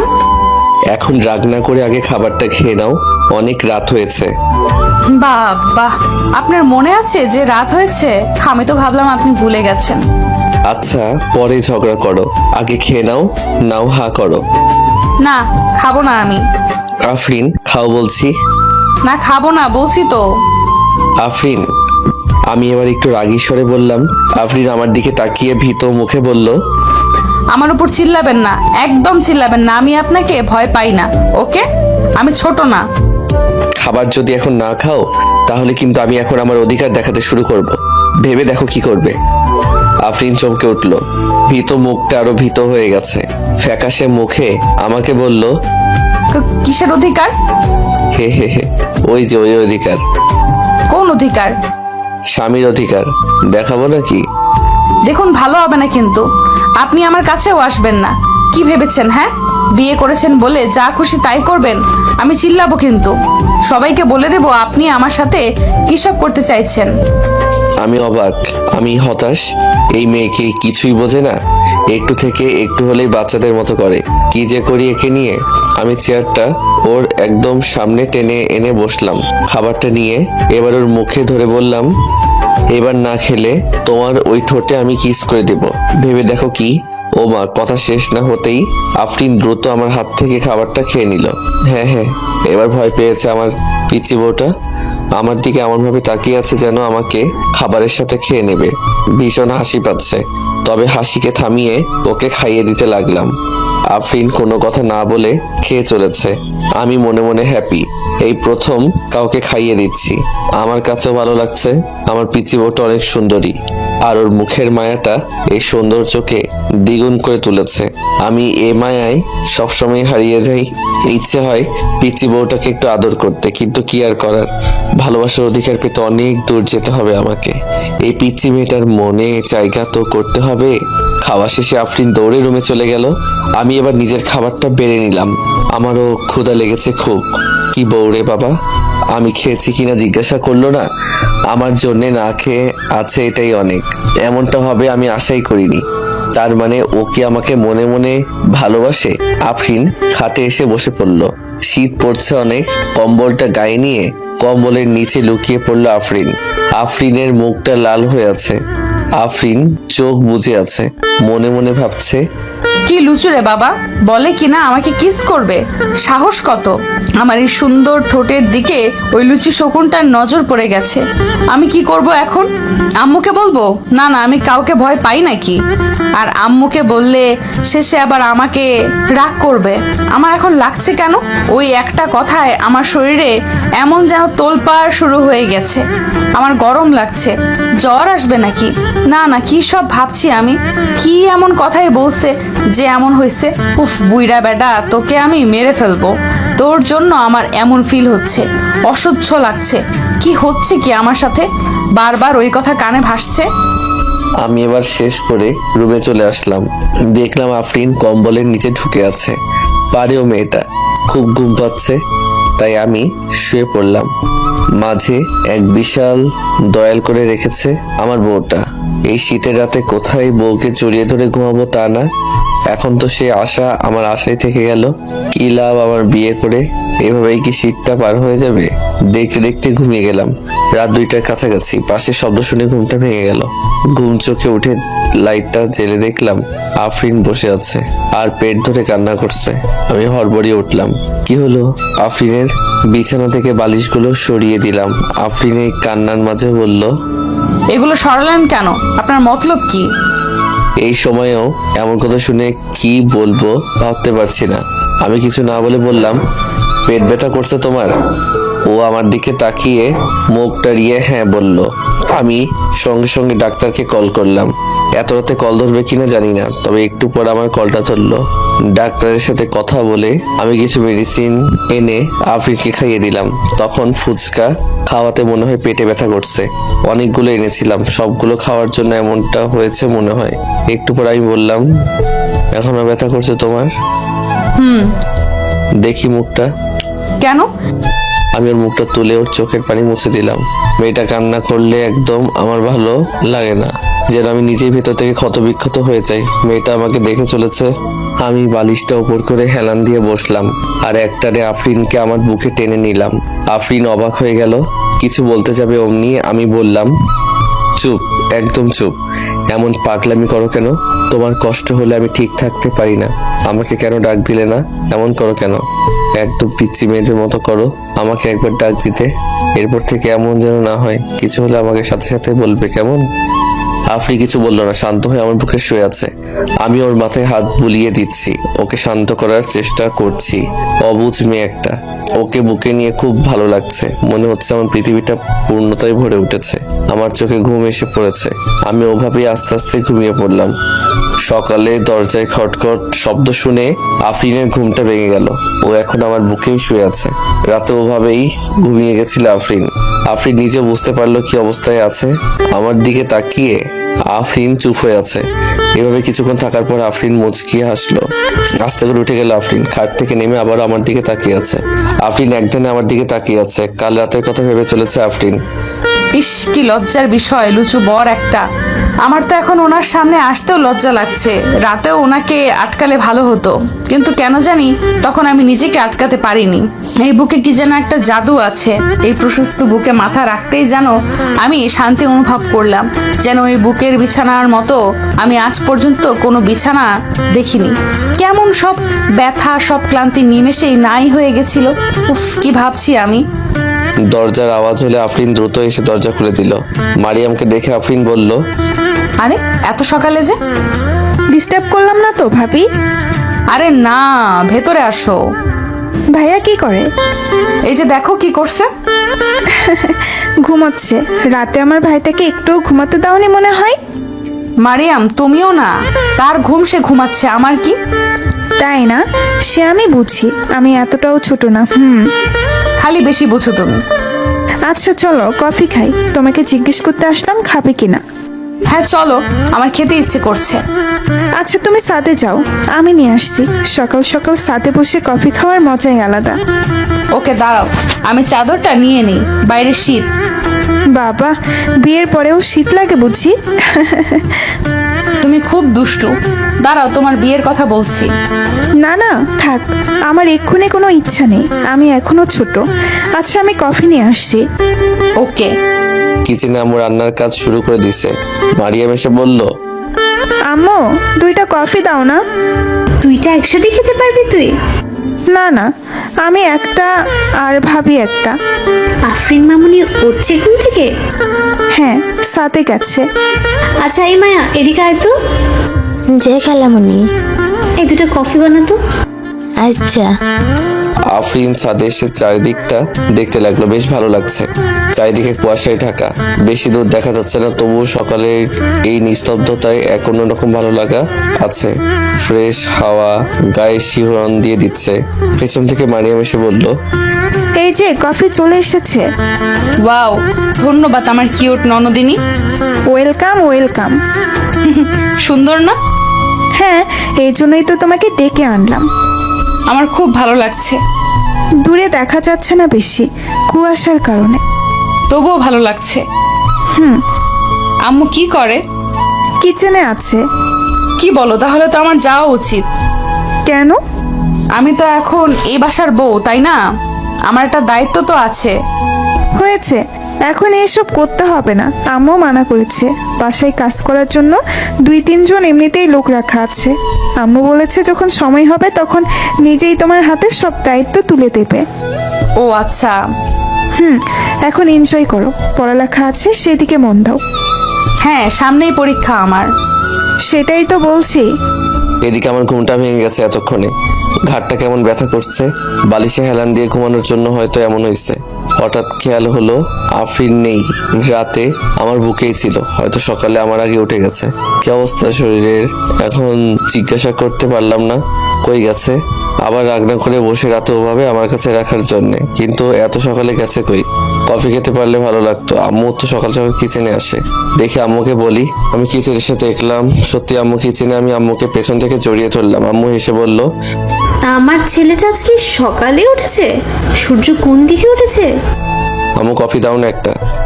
কফি খেতে উঠেছিস বুঝি? খেতে ইচ্ছে করছে। দাঁড়া দিচ্ছি। আমি সোফায় এসে বসে পড়লাম। আম্মু আমাকে কফি দিয়ে গেল একটু পর। আমি কফি খাচ্ছি আর আফরিনকে খুঁজতে লাগলাম। কই গেছে, এখানেও দেখছি না। এত সকালে কোথায় গেল? মারিয়ামের রুমে আছে নাকি? আম্মুর কাছে শুনবো নাকি? আবার আম্মু কিছু মনে করলে শেষে লজ্জার শেষ থাকবে না। কি যে করি, না আর পারলাম না। যা হবার দেখা যাবে, জিজ্ঞাসা করেই দেখি। আম্মু, হ্যাঁ বল। আফ্রিকে দেখছি না যে। দেখছো তুমি? বৌমা ছাদে আছে মরিয়মের সাথে। ও আচ্ছা। বাবা, আমার ছেলেটা দেখছি বউকে চোখে হারাচ্ছে।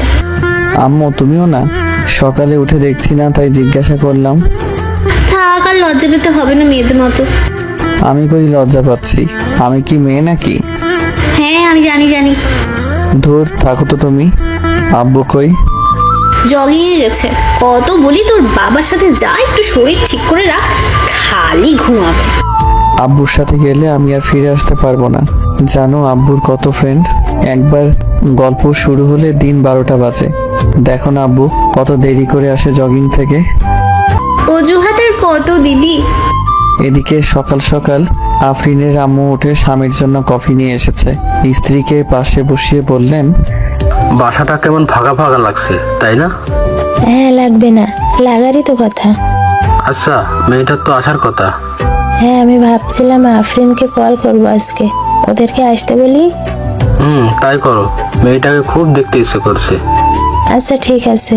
আর একজন তো কি করছে, কেমন আছে, কোথায় আছে কে জানে, একটু খোঁজ খবরও দিল না। ওর কথা কখনো বলবে না।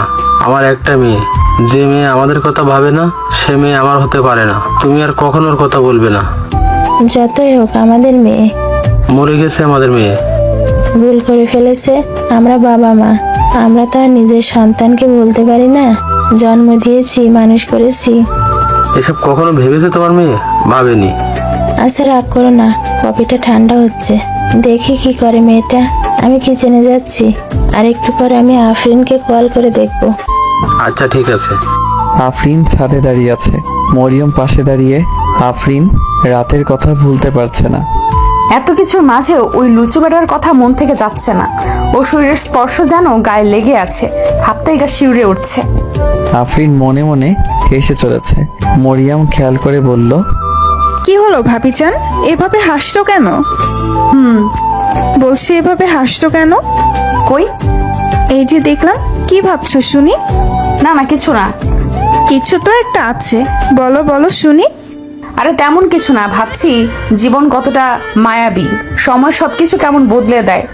হ্যাঁ এইটা ঠিক। আচ্ছা একটা কথা বলবে? হ্যাঁ কি কথা ভাবি? তোমার ভাই কোনো রিলেশনে ছিল না, মানে কারোর সাথে রিলেশনে নেই? হঠাৎ এই কথা যে? না, আমি তো তোমার ভাইকে এখনো জানিই না, তুমিই ভালো জানো তাই জিজ্ঞেস করলাম। চিন্তার কিছু নেই, আমি যতদূর জানি ভাইয়া কখনো রিলেশনে যায়নি। আফরিন হেসে দিল। হাসির মাঝে একটা সুখ লুকিয়ে আছে যেন। আমি এদিকে আম্মুর চোখ ফাঁকি দিয়ে আস্তে আস্তে ছাদে চলে আসলাম। ছাদে উঠে দেখলাম ওরা দুজনে দাঁড়িয়ে আছে। বাবা, কুয়াশা পড়েছে খুব। রুমের ভেতরে শীত এতটা বোঝা যায় না, কিন্তু বাইরে প্রচুর ঠান্ডা। আমি আসতেই মরিয়ম ঠিক পেয়ে গেল। পেছনে তাকাতেই আমি মরিয়মকে ইশারা করে চলে যেতে বললাম। মরিয়ম ইশারাই না করলো। আমি খুব কষ্টে ওকে নিচে পাঠিয়ে দিলাম। ছোট বোন থাকা মানে প্যারা, যার আছে সেই বোঝে। আফরিন এখনো লক্ষ্য করেনি আমি ওর পাশে দাঁড়িয়ে আছি।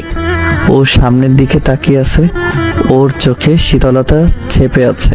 কুয়াশার এক সাদা প্রলেপ ওর সামনের চুলে অলংকার রেখে গেছে।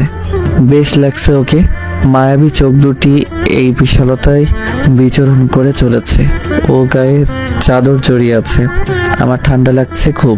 এই সময় গরম কফি খাওয়ার মজাই আলাদা। হাহা কি স্বাদ লাগছে। আমি চুপ থাকতে পারলাম না।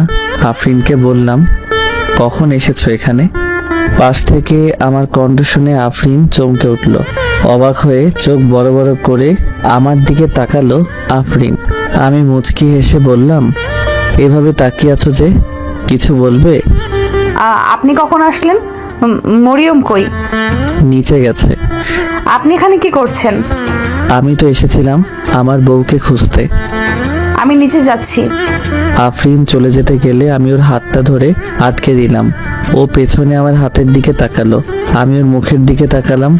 না, রাগের কোনো ছাপ নেই। ওর মুখে লজ্জা আর এক লুকানো ভালোবাসা অনুভব করতে পারছি আমি।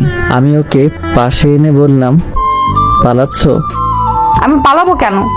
তাহলে চলে যাচ্ছ যে? আমার শীত লাগছে তাই রুমে যাচ্ছি। তাই বুঝি? আমি ওর গায়ের চাদরটা খুলে নিলাম। ও অবাক হয়ে তাকালো আমার দিকে। আমি মুচকি এসে চাদরটা অর্ধেক আমার গায়ে আর অর্ধেকটা দিয়ে আফরিনকে ঢেকে নিলাম। আমি বাঁ হাত দিয়ে ওকে জাপটে নিলাম আমার বাহুতে। ও লজ্জায় লাল হয়ে গেছে, নিচের দিকে তাকিয়ে আছে আফরিন। আমি বললাম, আমার পিচি বউকে লজ্জা পাচ্ছে? আপনি আমাকে ছাড়ুন বলছি, আমাকে টাচ করার কত শখ, ছাড়ুন বলছি। তাই মুচকি আসলাম, কারণ ও মুখেই শুধু বলছে, ফিজিক্যালি কোনো রিয়াক্টই করছে না। মেয়েদের মুখের আর মনের ভাষা আসলেই বোঝা কঠিন। তাই আপনাদের একটা কথা বলতে পারি যে কখনোই মেয়েদের মুখের কথা ধরবেন না, এদের মন বুঝুন। আফরিনকে বললাম, চুপ করে আছো যে, কিছু বলবে না? কি বলবো? এমনি সময় তো মরিয়মের সাথে কত কথা বলো, এখন চুপ করে আছো কেন? মরিয়ম আর আপনি কি এক? আপনি হলেন একটা বুইড়া বেড়া। তাই? আপনাকে একটা কথা বলার ছিল। বলো, জিজ্ঞাসা করার কি আছে? যখন যা বলার তখন তাই বলবে, বুঝলে? কলেজে যেতে হবে। তো যাবে, সবকিছুই তো ঠিক আছে। নেই। কেন, কি হয়েছে? এখন তো আর আব্বুর নাম ইউজ করতে পারবো না। বিভিন্ন কাগজে আর ফাইলে এখন তো পরিবর্তন আসবে, তাই না? আমিও না, ভুলেই গেছিলাম বিয়ে হয়েছে। আমি মুচকি এসে বললাম, সরি, ভুলেই গেছিলাম। আচ্ছা তাহলে আজকে চলো কলেজে যাই, দেখি কি কি বিষয় আছে। আজকেই? হুম। ওকে। এরপর দুজনেই চুপ, কেউ কোনো কথা বলছি না। হাতের কফিটাও শেষ, ঠান্ডা করছে না এখন। প্রেয়সীর গায়ের উষ্ণতা যেন আগুনের কোলাহলে তীব্র রূপ নিয়ে এসেছে।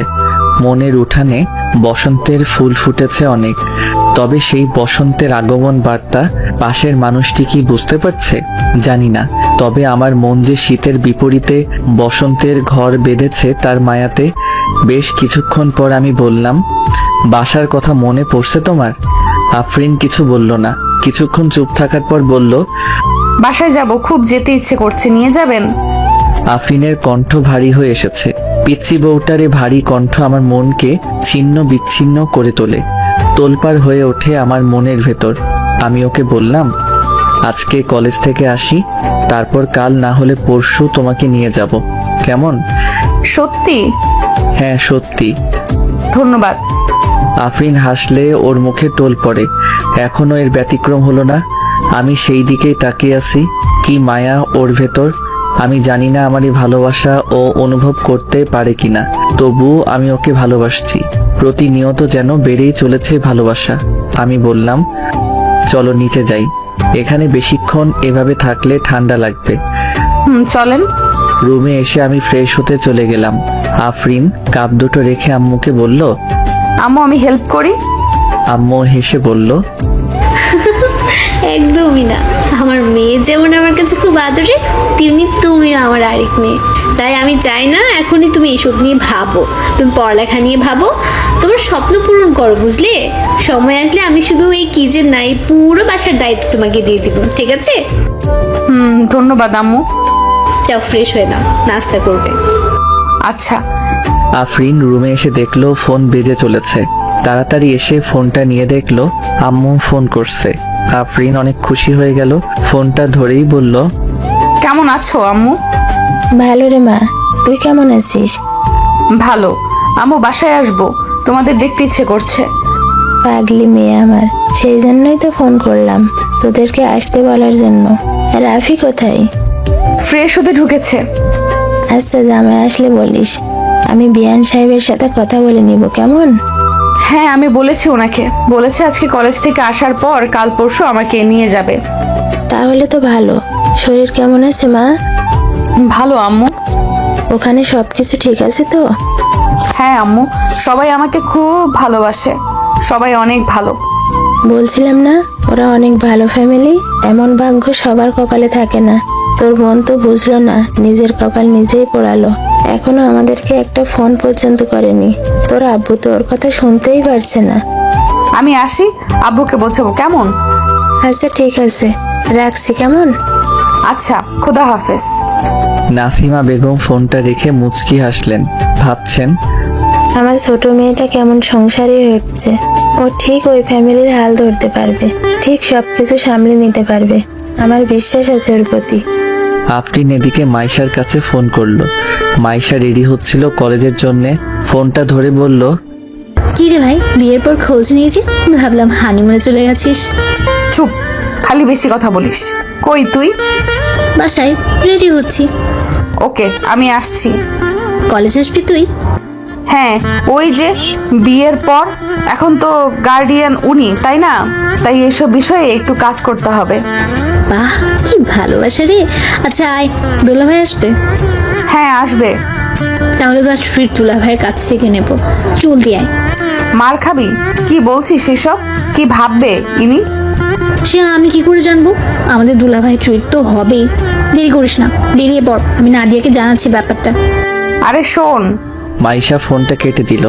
আফরিন মাথা চুলকাচ্ছে আর ভাবছে, বান্ধবীগুলো আমাকে বাস দেয় খালি, কি ভাববে বুইড়াটা? কি করব এখন? ধুর, যা হবার হোক, আমার কি। আমি ফ্রেশ হয়ে বাইরে চলে আসলাম। ও মা, এ কি? আফরিন মাথা চুলকাচ্ছে কেন? আর কি এত ভাবছে? আমি দাঁড়িয়ে দাঁড়িয়ে ওর কাণ্ড দেখছি। একবার এদিক যাচ্ছে, একবার ওদিক যাচ্ছে। চলছেটা কি এই মেয়ের মাথায়? আমি একটু কাছে বললাম, ব্যাপার কি, এভাবে কি ভাবছো? আফরিন আমার দিকে না তাকিয়েই আনমনে বলল, কিছু না, জানতো। আমি আবার বললাম, এই যে কি হয়েছে, কিছু দরকার নাকি কোনো সমস্যা আমাকে বলো। আফরিন রাগী ভাব নিয়ে আমার দিকে তাকিয়ে যেই বলতে যাবে অমনি মুখে হাত দিয়ে চেঁচিয়ে উঠল। আফরিনের চিৎকার দেখে আমি অবাক। এই মেয়ে কি করে? আমি ওর গাল চেপে ধরলাম, আস্তে করে বললাম, কি করছো কি, এভাবে চিল্লাচ্ছ কেন? পাগল হলে নাকি? বেচারা আমার বউ আমাকে পাগল বানিয়ে ছাড়বে। ওরে মা, কামড় মেরে দিছে রে, আউচ! হে আল্লাহ, কপালে কি দিছো আমার? আমি পাগল না হয়ে যাই। আফরিন হাঁপাতে হাঁপাতে বলল, তো কি করব, আপনি তো আমাকে এভাবে ধরেছেন, জীবন বাঁচানো ফরজ, বুঝলেন? আচ্ছা এখন বলো, ছাগলের বাচ্চার মতো চেঁচাচ্ছিলে কেন? চেঁচাবো না তো কি করব? এমন বেশে দেখলে যে কেউ অজ্ঞান হয়ে যাবে। এমন বেশি মানে? বলি, নিজের দিকে তাকিয়েছেন? আফরিনের কথা শেষ হতে না হতেই আমি নিজের দিকে তাকালাম। ও মা, কি এমন হয়েছে যে চিৎকার দিচ্ছে? কই, কিছুই তো হয়নি। আমি ভ্রু কুঁচকে তাকিয়ে বললাম, কই, কি হয়েছে? কি হয়েছে মানে আপনি খালি গায়ে কেন আছেন? তার উপর আবার তোয়ালে পরে আছেন, ছিছি, আমি দেখতে পারছি না। ইস, কি লজ্জা, কি লজ্জা। আফরিন অন্যদিকে তাকিয়ে আছে। আমি মুচকি হেসে বললাম, আরে এদিকে তাকাও না। লুচু বেটা একটা, বুইড়া বেটার ভীমরতি ধরছে, আমি পারবো না। আহা তাকাও না, আমি না তোমার স্বামী। কচু, যান জামা পরে নিন। আগে তাকাবে তো। পারবো না। আফরিন লজ্জায় লাল হয়ে আছে। মুখে হাত দিয়ে আফরিন লজ্জা মাখা হাসিতে জড়িয়ে পড়েছে। মনে মনে ভাবছে, ইস, কি লজ্জার ব্যাপার। আমার এমন কেন লাগছে? উনি কি বুঝতে পারছেন আমার অবস্থা? উফ, কি হট লাগছে আমার বুইড়া বেটাকে। আমার তো টাচ করতে ইচ্ছে করছে। থুর, কি সব ভাবছি। না না না, আর পারছি না, আমি চলে যাই। আমি আর থাকতে পারছি না। জানি না আমার বুকের ভেতরে কেমন ফিলিংস কাজ করছে। আমার নিঃশ্বাসটাও ঠিক মতো আমি নিতে পারছি না। আমি কি একটু টাচ করে দেখবো লুচু বরটাকে? আমি এদিকে একটু শয়তানি করে আফরিনের পেছনে এসে আফরিনকে জড়িয়ে ধরলাম। আফরিন এতক্ষণ ভেবেই চলছিল ওসব কথা, তবে পেছন থেকে এক এমন আকস্মিক ঘটনার প্রতিফলনে এবার যেন নিশ্চিতভাবে মরে যাবার অবস্থা আফরিনের। এমন স্পর্শ নারীর শরীরে এবং মনে ঝড় তোলার জন্য যথেষ্ট। আফরিন ঘামতে শুরু করেছে। এমন ফিলিংসের বিপরীতে যেন কিছুই করার নেই আর। পুতুলের মতো দাঁড়িয়ে প্রেমিকের আদরের আশায় নিজেকে ভাসিয়ে দেওয়া ছাড়া কি আর করতে পারি এখন? আফরিন চোখ বুজে নিল। অজানা এক ভালো লাগায় শরীর কেঁপে উঠছে। মনে উথাল পাতাল ঝড়, যেন তৃষ্ণার্ত কোনো সমুদ্রে জোয়ার এসেছে, নিমিষেই সবকিছু উলটপালট করে দেবে। আফরিন আবেশে হালকা শব্দ করে উঠল, যেটা দেখে আমি শিউরে উঠলাম। আফরিনের পক্ষ থেকে কোনো বাধা না পেয়ে মনে সাহস বেড়ে গেল। আমার হাত দুটি ক্রমশই ওর নাভির ওপর বিচরণ করছে। আমি বুঝতে পারছি আমার হাত কাঁপছে, শরীর ঘামছে। আফরিনের চুল থেকে মাদকতার লেশে গন্ধ আসছে। আমি নিজেকে আটকাতে পারছি না। একটা পুরুষ হিসেবে নিজেকে এই পরিস্থিতিতে কিভাবে আটকানো যায় আমার জানা নেই। আফরিনের ঘন ঘন নিঃশ্বাস আমাকে উন্মাদ করে তুলছে। আফরিনের মুখের এই হালকা শব্দ আমার ক্রোমোজোমে ঢেউ তুলেছে। আমি বাঁধভাঙা পানির ন্যায় আছড়ে পড়তে চাইছি, তবে এ ভাবনা, এ বাসনা আমি চাই না এখনই ঘটুক। আমি চাই আফরিন আমাকে সেই বিশ্বাসে বিশ্বাস করুক, আমাকে ভালোবেসে এই অধিকার দিক। এসব ভেবে আমি আচমকাই ওকে ছেড়ে দূরে সরে গেলাম। আফরিন ধপ করে মেঝেতে বসে পড়ল। ওর নিঃশ্বাস ঘন হয়ে গেছে। বুঝতে পারছি ও হাঁপিয়ে চলেছে। ওর মনের অবস্থাও ওই পর্যায়ে চলে গেছে যেখানে নিজেকে কন্ট্রোল করা অসম্ভব। আমি একটা দীর্ঘশ্বাস নিলাম, নিজেকে শান্ত করার ব্যর্থ চেষ্টা করতে লাগলাম। আমি জানি আফরিন লজ্জায় আমার সাথে কদিন কথাই বলবে না, আর আমি চাই না আমার বউ আমার সাথে কথা না বলে থাক। আমি এজন্যে দ্রুত ওর সামনে এসে বসে পড়লাম। ও নিচের দিকে তাকিয়ে হাঁপিয়ে চলেছে। আমি আস্তে করে ওর হাত দুটি আমার হাতে নিলাম। ওর মাথার সাথে আমার মাথা লাগিয়ে আস্তে করে বললাম, সরি, আর এমনটা হবে না। Sorry sorry. আফরিন মনে মনে ভাবছে, লুচু একটা, আমাকে মেরেই ফেলেছিল আর এখন বলছে সরি। এভাবে কেউ আদর করে? আমি লজ্জায় মরে যাব। ইস, কি লজ্জার ব্যাপার। এই বুইরাটার সাথে কথা বলবো কিভাবে এখন? লুচু একটা, আদর করছিলি, মাঝখানে আবার ছেড়ে দেওয়ার কি আছে? শয়তান বেটা কোহানকার। আমার এখন ভালো লাগছে না, আমার ওই আদর আবার চাই, বারবার চাই। ওকে বুঝতে পারছে না সরি বলার কি আছে? আমি না ওর বউ, ও কেন ওর অধিকার দেখায় না? আমাকে কি সব বলে দিতে হবে? আমি এদিকে ভেবেই পাচ্ছি না আফরিন কি ভাবছে। আমার উপর কি রাগ করলো? বেশি করে ফেলেছি মনে হয়। না, এসব করাটা ঠিক হয়নি। আমি হাত দিয়ে ওর মুখটা তুললাম, ওর চোখের দিকে তাকিয়ে দেখলাম ওর চোখে এক আলাদা মায়া কাজ করছে। আমি সত্যি এর চোখের ভাষা এখন বুঝতে পারছি না। একবার মনে হচ্ছে বউটা আমার ভালোবাসা চাইছে, আবার মনে হচ্ছে অভিমানে ফুলে আছে।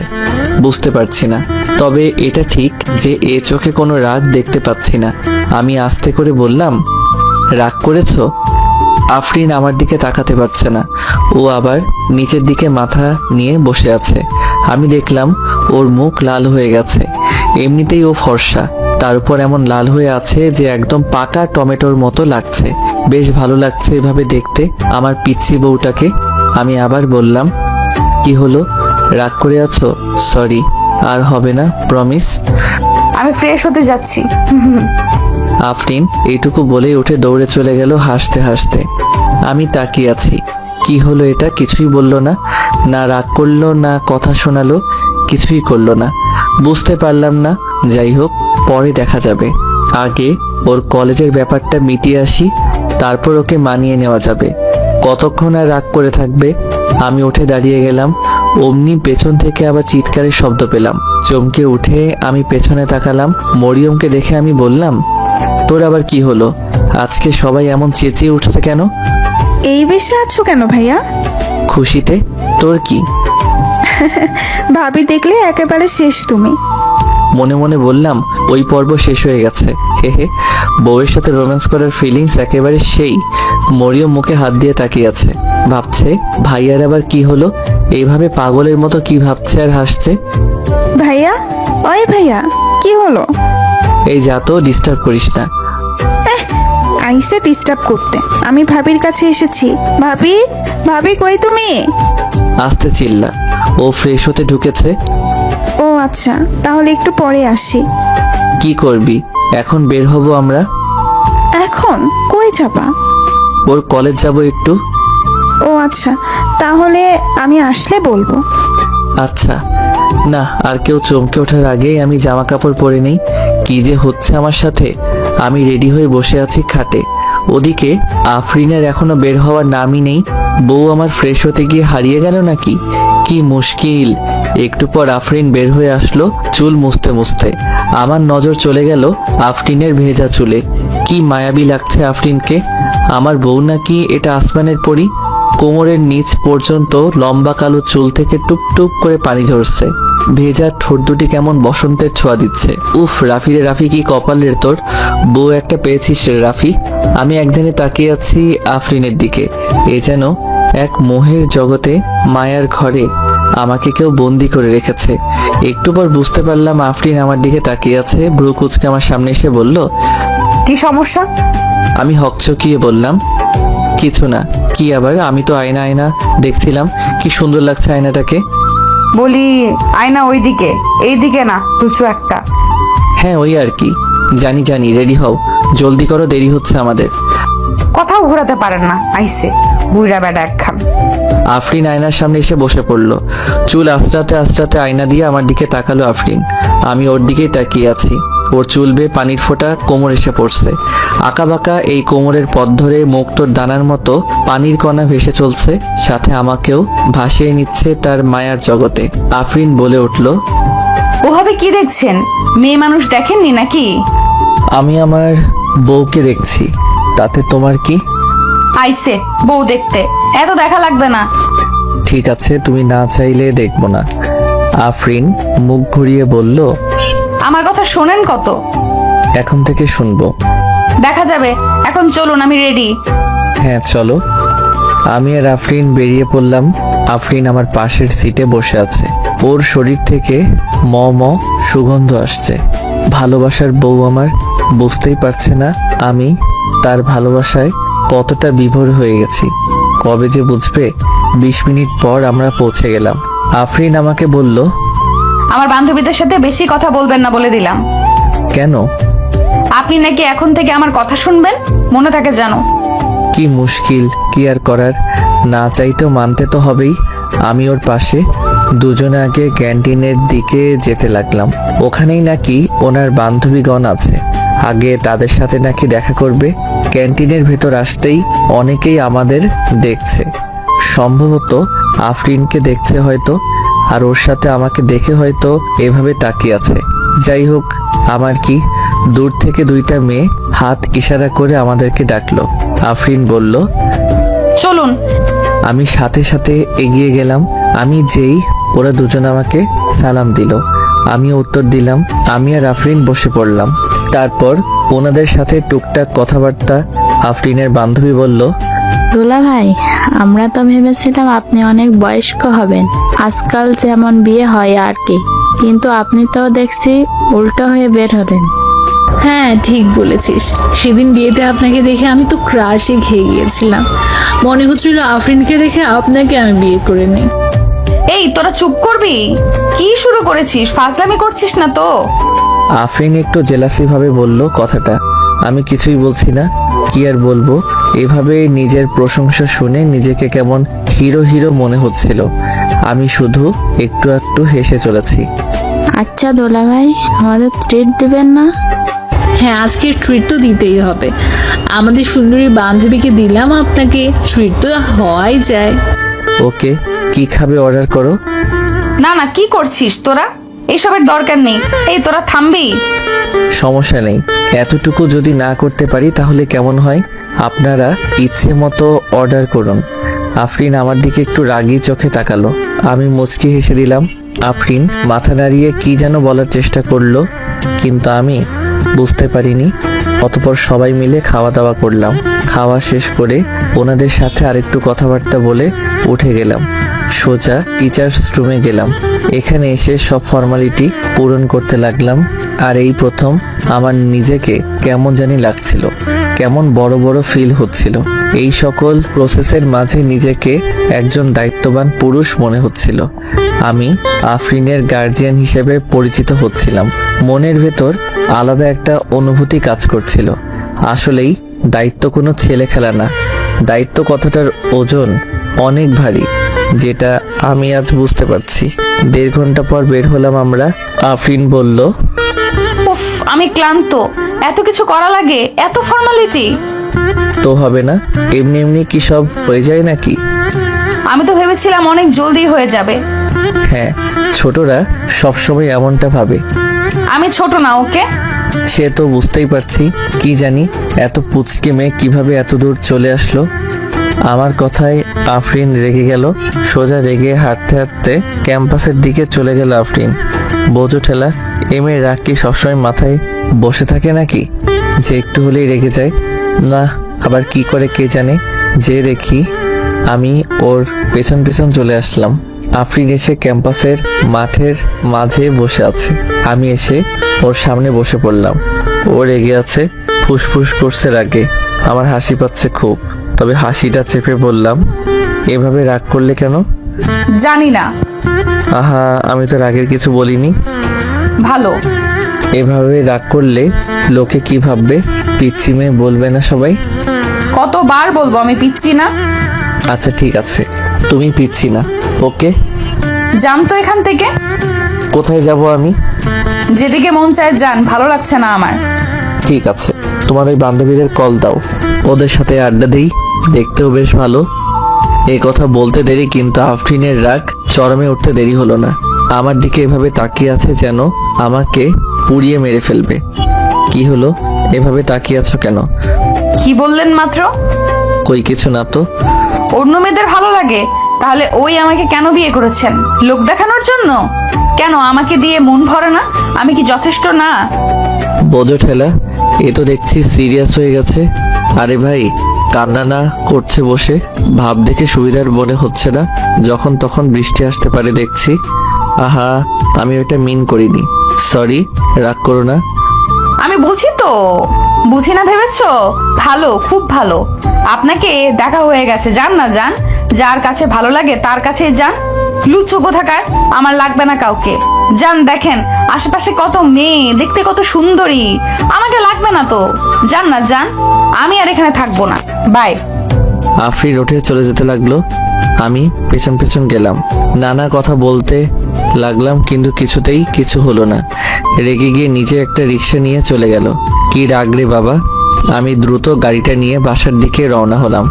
আজকে বাসায় গেলে সবাই জানতে পারলে আমাকে কেলাবে নিশ্চয়ই। আব্বু জানতে পারলে তো আরো পেটাবে। কি যে করি। আফরিন বাসায় আসতেই মারিয়াম ডেকে বলল, ভাবি চলে এসেছো, চলো তোমার সাথে গল্প করি একটু। আফরিন থেমে মারিয়ামের দিকে তাকালো। মারিয়াম দেখলো আফরিনের চোখে পানি। মারিয়াম অবাক হয়ে বলল, ভাবি কি হয়েছে? কিছু না।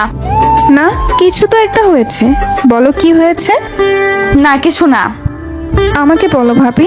আম্মু, ও আম্মু, এদিকে আসো না। মরিয়াম, আম্মুকে ডেকো না। কি করছো কি? চুপ করো তো, আমার টেনশন হচ্ছে। আম্মু রুম থেকে এসে বলল, কি রে, ডাকছিস কেন? আরে মা, চলে এসেছো? সবকিছু হয়েছে?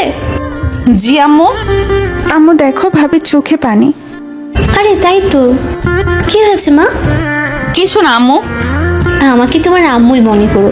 তোমাকে আমি আমার মেয়ের মধ্যে ভালোবাসি, আর তুমি তো আমার মেয়ে। মায়ের কাছে কিছু লুকাতে নেই, বলো আমাকে। তেমন কিছু না, ওই ওনার জন্য একটু। উনি মানে? আম্মু, মনে হয় ভাইয়ার কথা বলছে ভাবি। কি? ওই হারামজাদাটা আবার কি করছে? আজকে আমার হাতে পিটানি খাবে নিশ্চিত। ও কি করছে বলো তো? উনি নাকি অন্য মেয়ের সাথে কথা বলবে। এটা শুনে মারিয়াম মুচকি হেসে দিল।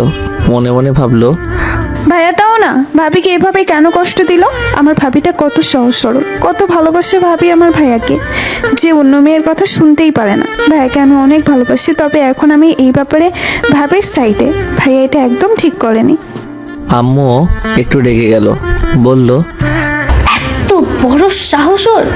দেখাচ্ছি ওকে, তুমি টেনশন নিও না। আমার মেয়েকে কাঁদানো, ও আসুক আজকে, দেখাচ্ছি মজা। মারিয়াম, ওকে নিয়ে রুমে যা। যাও মা, ফ্রেশ হয়ে নাও, ও আসুক, আমি দেখছি ওকে। আমি একটু পর বাসায় চলে আসলাম। রাস্তায় জ্যাম থাকার কারণে একটু লেট হয়ে গেছে। বাসায় ঢুকতেই ভাবসাব ভালো পেলাম না। আম্মু দেখলাম সামনে সোফাতেই বসে আছে। প্রকৃতি সুবিধার লাগছে না। আমি ভেতরে আসলাম। স্বাভাবিকভাবেই আম্মুকে পার হতে পারলেই সোজা রুমে, কিন্তু তা আর হলো কই। রাফি! আম্মুর ডাকে থেমে গেলাম। সুর শুনে বুঝতে পারলাম অবস্থা ভালো না। হ্যাঁ আম্মু বলো। এদিকে তাকা। হ্যাঁ বলো। কি বলেছিস আফরিনকে? কই কিছু না। কিছু না বলে মেয়েটা এভাবে কাঁদছে কেন? আম্মু আমি তো ফাইজলামি করে বলছি। ও সিরিয়াসলি নিলে আমি কি করব? থাপ্পড় চিনিস? নিজের বউকে অন্য মেয়ের কথা বলিস? এটা ফাসলামো? একটা মেয়ের কাছে এটা কত বড় ব্যাপার তুই জানিস? আমি কি করব, আমি তো ফাইজলামি করছিলাম। আফরিন রুমে গেছে, আমি যেন শুনি তুই ওকে মানিয়ে নিয়েছিস, না হলে আজকে তো খাবার বন্ধ। আফরিন খাটে বসে নাক টানছে। মারিয়াম বুঝিয়ে চলেছে আফরিনকে। ভাবি, ভাই আজকে আসুক, আম্মু ঠিক পেটাবে, চিন্তা করো না। আম্মুকে বলা উচিত হয়নি মনে হয়। উনি আবার ভাববে আমি নালিশ দিয়েছি। বেশ হয়েছে, শখ কত। আমার এত সুন্দরী ভাবিকে রেখে উনি অন্য মেয়ের সাথে কথা বলবে, এটা আমি কিছুতেই মানতে পারবো না। থাক, কিছু বলো না, উনি আবার রাগ করবে। রাগ করলে করবে, আমি ভয় পাই নাকি? আমি রুমে চলে আসলাম। আজকে শুধুই সবার কাছে ঝাড়ি শুনলাম। কেন যে মজা করতে গেছিলাম। রুমে আসতে দেখলাম ওরা দুজনে বসে আছে। আমাকে দেখে মারিয়াম চুপ হয়ে গেল। আমি বললাম, মারিয়াম তুই রুমে যা। মরিয়ম উঠে এসে মুখ ঝাড়ি মেরে চলে গেল। এই মেয়েটাও দিন দিন পেকে যাচ্ছে। আমি আফরিনের দিকে তাকালাম। নিজের দিকে তাকিয়ে আছে, নাক টানছে এখনো। আমি এসে ওর সামনে বসে পড়লাম। আফরিন সাথে সাথে মুখ ঘুরিয়ে নিল। অভিমান ভেসে উঠছে ওর ব্যবহারে। আমি নিছক ভাবনায় যদিও ডুবে আছি, কিন্তু ওর এমন অভিমান ভরা চেহারা দেখে আমি নির্বাক চাহনিতে তাকিয়ে আছি। কত সুন্দর এ রাগ। মুচকি হাসলাম। আফরিন আমাকে যে ভালোবাসে তা আর বুঝতে বাকি নেই আমার। যথেষ্ট কারণ থাকে একটা মানুষকে বোঝার জন্যে। তবে আমার এই পিচ্চি বউটা আমাকে এভাবে ভালোবাসবে আমি বুঝতে পারিনি। আমি হালকা স্বরে বললাম, কি গো রাগ করে আছো? আফরিন কোনো কথা বলল না। আমি জানতাম আফরিন এখনই কথা বলবে না। মেয়েদের এই বিষয়টি অনেক ভালো লাগে। আপনি এখন এই মুহূর্তে উঠে চলেও যেতে পারবেন না। আসলে সামনের মানুষটা চায় আপনি তার রাগ ভাঙান, তার অভিমানকে ভালোবাসায় রূপ দিন। এমন মনের ভাষা আপনাকে বুঝতেই হবে, না হলে ভালোবাসা পূর্ণতা পাবে না। যে আমি ওকে জড়িয়ে ধরে বললাম, সরি, আমি ওইটা মিন করিনি, আমি ফাইজলামি করছিলাম, সরি, আর হবে না। ছাড়ুন আমাকে। আমাকে কেন জড়িয়ে ধরেছেন? যান না, যান, যার কাছে ইচ্ছা যান। ছাড়ুন বলছি, আমাকে ধরবেন না আপনি। আফরিন মুখেই বলে চলেছে, আমাকে ছাড়িয়ে নিতে কোনো চেষ্টাই নেই। ওর অভিমান যেন আমার ভালোবাসাকে আরো দৃঢ় করে তুলছে। ওর কানের কাছে মুখ এনে বললাম, আমার পিচ্চি বউটা অনেক রাগ করেছে দেখছি। আমাকে যদি কোনো শাস্তি দিতে চায় আমি রাজি আছি। মাথা পেতে নেব সেই শাস্তি। লাগবে না, আমার কোনো কিছুই লাগবে না। আমি তো ভালোবাসার যোগ্য না। আমাকে ভালোবাসার কি আছে? আমার মাঝে তো কিছুই নেই। কে বলেছে কিছু নেই? আমি তো তোমাকে সেদিনই ভালোবেসে ফেলেছিলাম। তোমার এই গোল গোল চোখের মায়ার থেকে আজ পর্যন্ত বের হতে পারিনি আমি। কি করে অন্য কিছু ভাবতে পারি আমি? তুমি জানো না হয়তো যে আমি তোমাকে কতটা ভালোবাসি। কচু, ভালোবাসলে মাথায় অন্য মেয়ের চিন্তা আসতো না। বুইড়া বেটা কোথাকার, এখন আবার আমাকে সাফাই শোনাতে এসেছে। আমি চলে যাব। আব্বুকে কল করে বলে দিব আমি চলে যাব, আর থাকবো না। তোমাকে ছাড়া আমি থাকবো কি করে? আমি ঘুমাতে পারবো না কি রাতে? আর আমি জানি তুমিও আমাকে ছাড়া থাকতে পারবে না। তুমিও তো আমাকে ভালোবাসো। আইসে, আমি ওনাকে ভালোবাসি, কচুবাসি। এমন লুচুকে কে ভালোবাসবে? আমি কাউকে ভালো টালো বাসি না। আমি বাসায় চলে যাব, কালকেই চলে যাব। সরি তো সোনা। লাগবে না সরি। তাহলে কি লাগবে? আদর? এ কথা শুনতেই দেখলাম আর কিছু বলল না আফরিন। খেয়াল করলাম ও ক্লাস করছে। পাগলি বউ আমার। আমি ওকে আরো জোরে জড়িয়ে ধরে বললাম, কি হলো, কিছু বলছো না যে? কি বলবো? এই যে আমার বউটার আদর লাগবে কিনা। জানি না আমি। সত্যি? আমি ভেবেছিলাম আমার বউটা অনেক রোমান্টিক, কিন্তু এখন দেখছি একটু রোমান্টিক না। আফরিন আমার দিকে তাকিয়ে ভ্রু কুঁচকে বলল, কে তাহলে রোমান্টিক? কে সে তো জানি না। আমি রোমান্টিক না, তাহলে আমার কাছে কি করছেন? যান, যে রোমান্টিক তার কাছে যান। বোঝো ঠেলা। ভাইরে ভাই, মেয়েদের রাগ কি সবসময় প্রস্তুত থাকে নাকি? কিছু একটা বললেই যখন তখন রেগে যায়। আগের রাগই থামাতে পারলাম না, এখন আবার এটা। আমি বললাম, ও বউ, কালকে আমি তোমাকে রেখে আসবো কেমন? তুমি যখন বাসায় যেতে চাইছো তাহলে কাল রেখে আসবো। আফরিন আমার দিকে ঘুরে তাকালো। ওর এই তাকানোর মাঝে একটা আলাদা প্রশ্ন লুকিয়ে আছে, সেটা আমি জানি না কি। হয়তো বোঝাতে চাচ্ছে আমি একা না, তোমাকে সাথে থাকতে হবে। আমি তোমাকে ছাড়া থাকতে পারবো না। আমি বলে উঠলাম, ওভাবে তাকিয়ে লাভ নেই, কালকে নিয়ে যাব। আমি জানি তুমি বাসায় যাওয়ার জন্য মন খারাপ করে আছো, আর আমার একদম ভালো লাগে না আমার বউটা এইভাবে মন খারাপ করে থাকলে। কালকে রেডি থেকো, সবকিছু গুছিয়ে নিও আজকেই। আমি সকালে তোমাকে দিয়ে আসবো কেমন? আফরিন কিছুই বলল না। আমি জানি ও এখন কিছু বলবে না, মেয়েরা এমনই, মুখে কিছুই বলবে না। আমি ওকে ছেড়ে নিচে নেমে আসলাম। ও আমার দিকে তাকিয়ে আছে। আমি মুচকি হেসে দিয়ে বাইরে বেরিয়ে আসলাম। বউটার রাগ ভাঙাতে এখনই মন চাইলো না। ও ভেবেছে কাল ওকে একাই রেখে আসবো। হে হে, আমিও তো থাকবো ওর সাথে। ও ছাড়া আমার কি একা থাকার উপায় আছে নাকি? তবে এখনই ওকে কিছু বলা যাবে না, কালকে একবারে রাগ ভাঙাবো। হে হে হে। আফরিন খাটের উপর বসে আছে, চোখ থেকে পানি পড়ছে। হাত দিয়ে মুছতে মুছতে আফরিন ভাবছে, লুচু একটা আমাকে একা রেখে চলে আসবে, আমাকে একটুও ভালোবাসে না, আমার কথা একটুও ভাবে না। আমি একা থাকবো কিভাবে? আমি একা থাকতে পারবো না। আমার মন একটুও বোঝার চেষ্টা করে না। বুইড়া বেটা আমাকে না ভালোবাসলে বিয়ে করছে কেন? আমি একা থাকতে পারবো না। আমার রাতে তো ঘুমই আসবে না। লুচুটার বুকে মাথা না রাখলে আমার ঘুম আসবে না। এই কয়দিনে আমার সব কিছুতেই ওর অস্তিত্ব অনুভব হয়। আমি পারবো না ওকে ছাড়া থাকতে। কেন বোঝে না ও? রাতে আফরিন খাবার খেয়ে চুপচাপ রুমে এসে শুয়ে পড়েছে। আমি বুঝতে পারছি ওর মন খারাপ। সারাদিন ও রুম থেকে বের হয়নি। আমি আম্মুকে সবটাই বলেছি, তাই ওনারাও তেমন কিছু বলেনি। আমি এদিকে আগে থেকেই আমার ব্যাগটা গাড়িতে রেখে এসেছি যাতে আফরিন না দেখতে পারে আর না বুঝতে পারে। খাবার শেষ করে আমিও রুমে চলে আসলাম। বাবা বউটা আমার শুয়ে পড়েছে দেখি আমি লাইটটা অফ করে পাশে শুয়ে পড়লাম। বউ আমার ঘুমের ভান করছে আমি জানি। আমি বলে উঠলাম, সবকিছু গুছিয়ে নিছো? কাল কিন্তু সকালে যাব। তুই খুশি তো? আচ্ছা ঘুমিয়ে পড়ো। কি হলো হুম হুম করছো যে? কথা বলছো না যে? এমনি। কি হয়েছে আফরিন? দেখি এদিকে আসো। না, আসবো না। কেন? আমার ইচ্ছা তাই। আমি মুচকি আসলাম যেন আফরিন ঠিক না পেয়ে যায়। হাসিটা চেপে রেখে বললাম, কাল চলে যাবে, আমি তো একা থাকবো এই কদিন, আমাকে একটু জড়িয়ে ধরে শোও না। পারবো না, লাগবে না এখন এসব ন্যাকামি। তাহলে আমি জড়িয়ে ধরি? না, কেউ যেন আমাকে টাচ না করে। কেন? এমনি। এভাবেই কিছুক্ষণ কথা কাটাকাটির পর দুজনেই চুপ, কেউ কোনো কথা বলছি না। রাত 12টা বেজে গেছে, আমার ঘুম আসছে না। ওদিকে আফরিনের ঘুমও নেই, আমি বুঝতে পারছি। আমি জানি ও নিজেও ঘুমাতে পারছে না। আমাকে জড়িয়ে না ধরলে ওর ঘুম আসে না। আমি বললাম, কেউ আমাকে জড়িয়ে ধরলে ধরতে পারে, আমার ঘুম আসছে না। কোনো উত্তর নেই। 10 মিনিট পর আচমকা আফরিন আমার বুকে যেন লুকিয়ে পড়লো। আমার জামাটা খামচে ধরে আমাকে যেন নিজের করে নিয়েছে আফরিন। আমি হেসে উঠলাম। আফরিন আর কোনো কথা বললো না। পাগলিটা কিছুক্ষণের মাঝেই ঘুমিয়ে পড়েছে। আমি ওর কপালে একটু চুমু দিয়ে জড়িয়ে ধরলাম।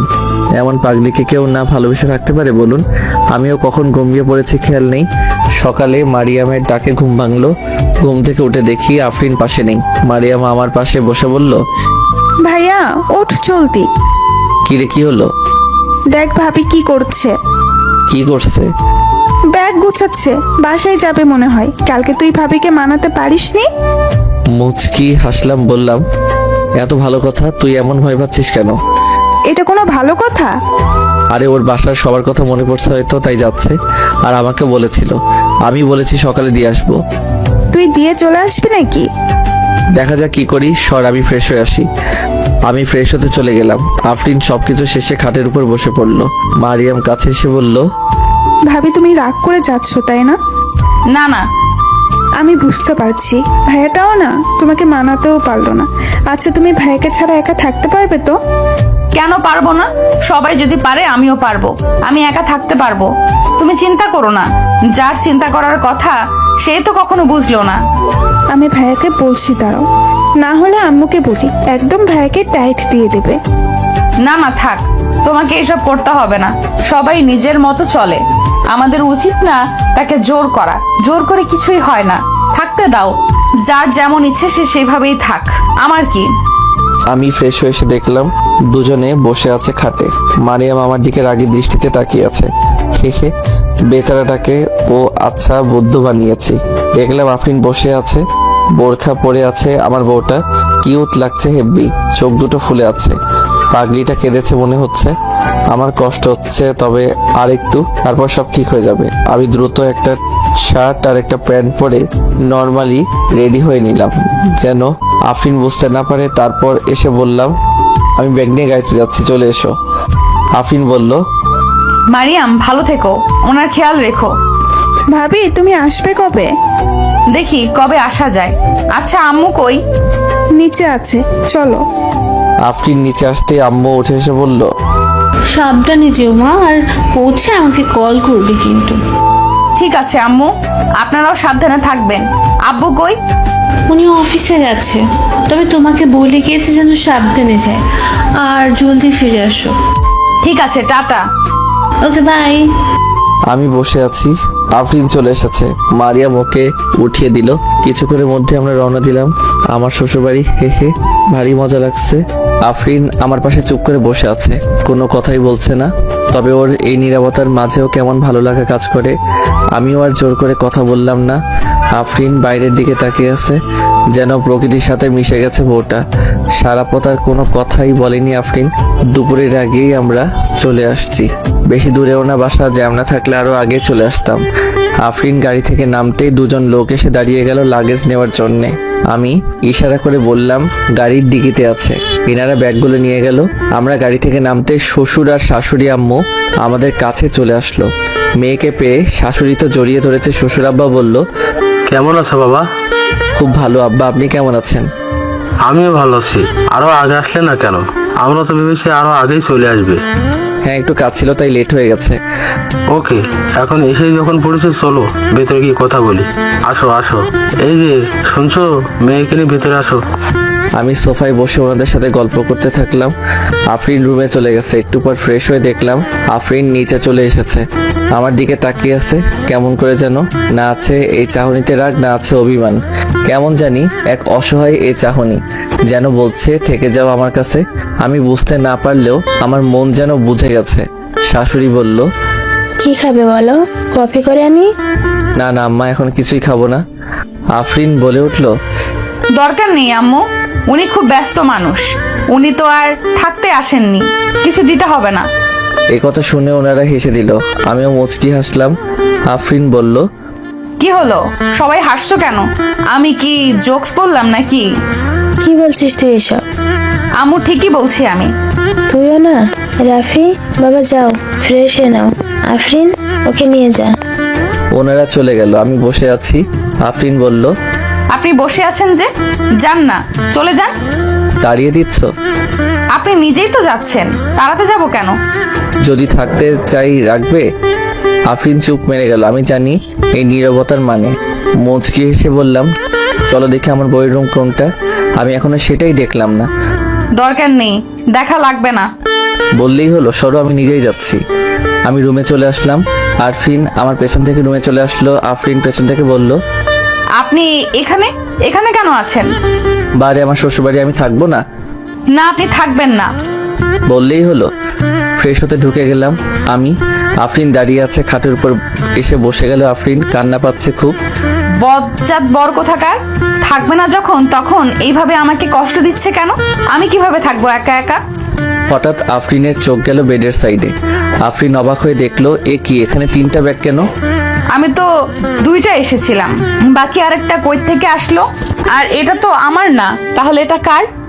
আফরিন জলদি করে ব্যাগটা খুলে দেখলো। খুলতেই অবাক হয়ে গেল আফরিন। আফরিনের চোখ থেকে পানি পড়ছে। লুচু বর কোথাকার, আমাকে মিথ্যা কথা বলা, তাই না? দেখাচ্ছি মজা। আফরিন কান্না করছে, কিন্তু ওর মুখে এক আলাদা আনন্দ দেখা যাচ্ছে। হ্যাঁ, ও বুঝতে পেরেছে আমিও এখানে ওর সাথে থাকবো। আফরিন এক দৌড়ে বাথরুমে চলে আসলো। আমি শাওয়ার নিচ্ছিলাম। এভাবে আফরিন ভেতরে চলে আসবে বুঝতে পারিনি, লকও করিনি। আমি একটু লজ্জা পেলাম। যতই বউ হোক, এখন ওই পর্যায়ে যাইনি আর কি। আফরিনের সেদিকে কোনো খেয়ালই নেই দেখছি। বউ আমার কান্না করছে ফুপিয়ে ফুপিয়ে, আর মুখে হাসি দেখা। বুঝতে পারলাম সবটা জেনে গেছে। আমি কিছু বলার আগে আফরিন আমার উপর ঝাঁপিয়ে পড়লো। আমি মুচকি এসে ওকে জড়িয়ে ধরলাম। অনেক সময় রাগ অভিমান অনুভূতির মাধ্যমে দূর হয়ে যায়, আলাদা করে কিছু বোঝানো লাগে না। আমাকে জড়িয়ে ধরে কিছুক্ষণ কান্না করে বলল, আমাকে মিথ্যা কথা কেন বললেন? সরি, আমি সারপ্রাইজ দিতে চেয়েছিলাম। কুত্তা একটা, আমি তোকে মেরে ফেলবো। জানেন না আমি আপনাকে ছাড়া থাকতে পারি না? জানি তো। আমাকে কষ্ট দিতে ভালো লাগে, তাই না? সরি আর হবে না। আর কখনো এমনটা করলে মেরে ফেলবো একদম। আচ্ছা ঠিক আছে। আমি আর আফরিন দুজনেই ভিজে গেছি, দুজন দুজনের সাথে যেন মিশে গেছি। আমি আস্তে করে আফরিনের কানে বললাম, নিচে তাকিও না। আফরিন আমার দিকে তাকিয়ে বলল, কেন তাকিও না প্লিজ। কেন বলো তো, নিচে কি আছে? যা থাকার তাই আছে। এখন থাকলে আমি শেষ। আচ্ছা আমি দেখি কি। আমি আফরিনের মুখটি তুলে ধরে বললাম, না না, এখন দেখানো যাবে না। কেন? ছাড়ো, আমাকে দেখতে দাও। আবার কি লুকাচ্ছ? এটা লুকানোরই জিনিস, ফাঁস হয়ে গেলে বিপদ। ছাড়ো না, আমাকে দেখতে দিন বলছি। বোঝার চেষ্টা করো। না, করব না। কি এমন আছে যে আমি দেখতে পারবো না? আমি দেখবই। একটু বোঝার চেষ্টা করো। ছাড়ুন বলছি। আফরিন আমার হাতে হালকা কামড় দিয়ে ছুটে গেল। বোঝো ঠেলা। আফরিন যখন আমার উপর লাফিয়ে পড়েছে, তখন পরনের তোয়ালেটা টুপ করে নিচে পড়ে গেছিল। এখন আর কি করার, নিজেরই তো বউ, একদিন তো দেখারই ছিল। লজ্জায় লাল হয়ে গেছে, আমি চোখ বুজে আছি। কি ব্যাপার, আফরিন কিছুই বলছে না যে? শুধু শাওয়ারের পানির আওয়াজে ভেসে চলেছে। আমি আস্তে আস্তে চোখ খুলে ফেললাম। চোখ খুলতে আমি অবাক, এই কি, আফরিন নিজের শাড়িটা খুলে ফেলেছে। আমি অবাক হয়ে তাকিয়ে আছি। ভাই কি থেকে কি ঘটে গেল? জীবনে এভাবে সবকিছু ঘটে যাবে কে জানতো। আমাকে আচমকা জড়িয়ে ধরলো আফরিন। বুঝতে পারলাম আফরিনের শরীর কাঁপছে। ওর উষ্ণ শরীর যেন আগ্নেয়গিরি লাভার মতো উত্তপ্ত হয়ে উঠেছে। আমি নিজেকে আর ঠিক রাখতে পারলাম না। আমার ভিতর যেন সবকিছু দিশেহারা হয়ে উঠেছে। যৌবনের ঝড় যেন আছড়ে পড়েছে কুলে। আমি আফরিনকে নিলাম। আপনারাও দেখছি মজে গেছেন। আপনারাও কম না। যান যান, আর দেখা লাগবে না। পরের গল্পে দেখা হবে। চোখ বন্ধ করুন।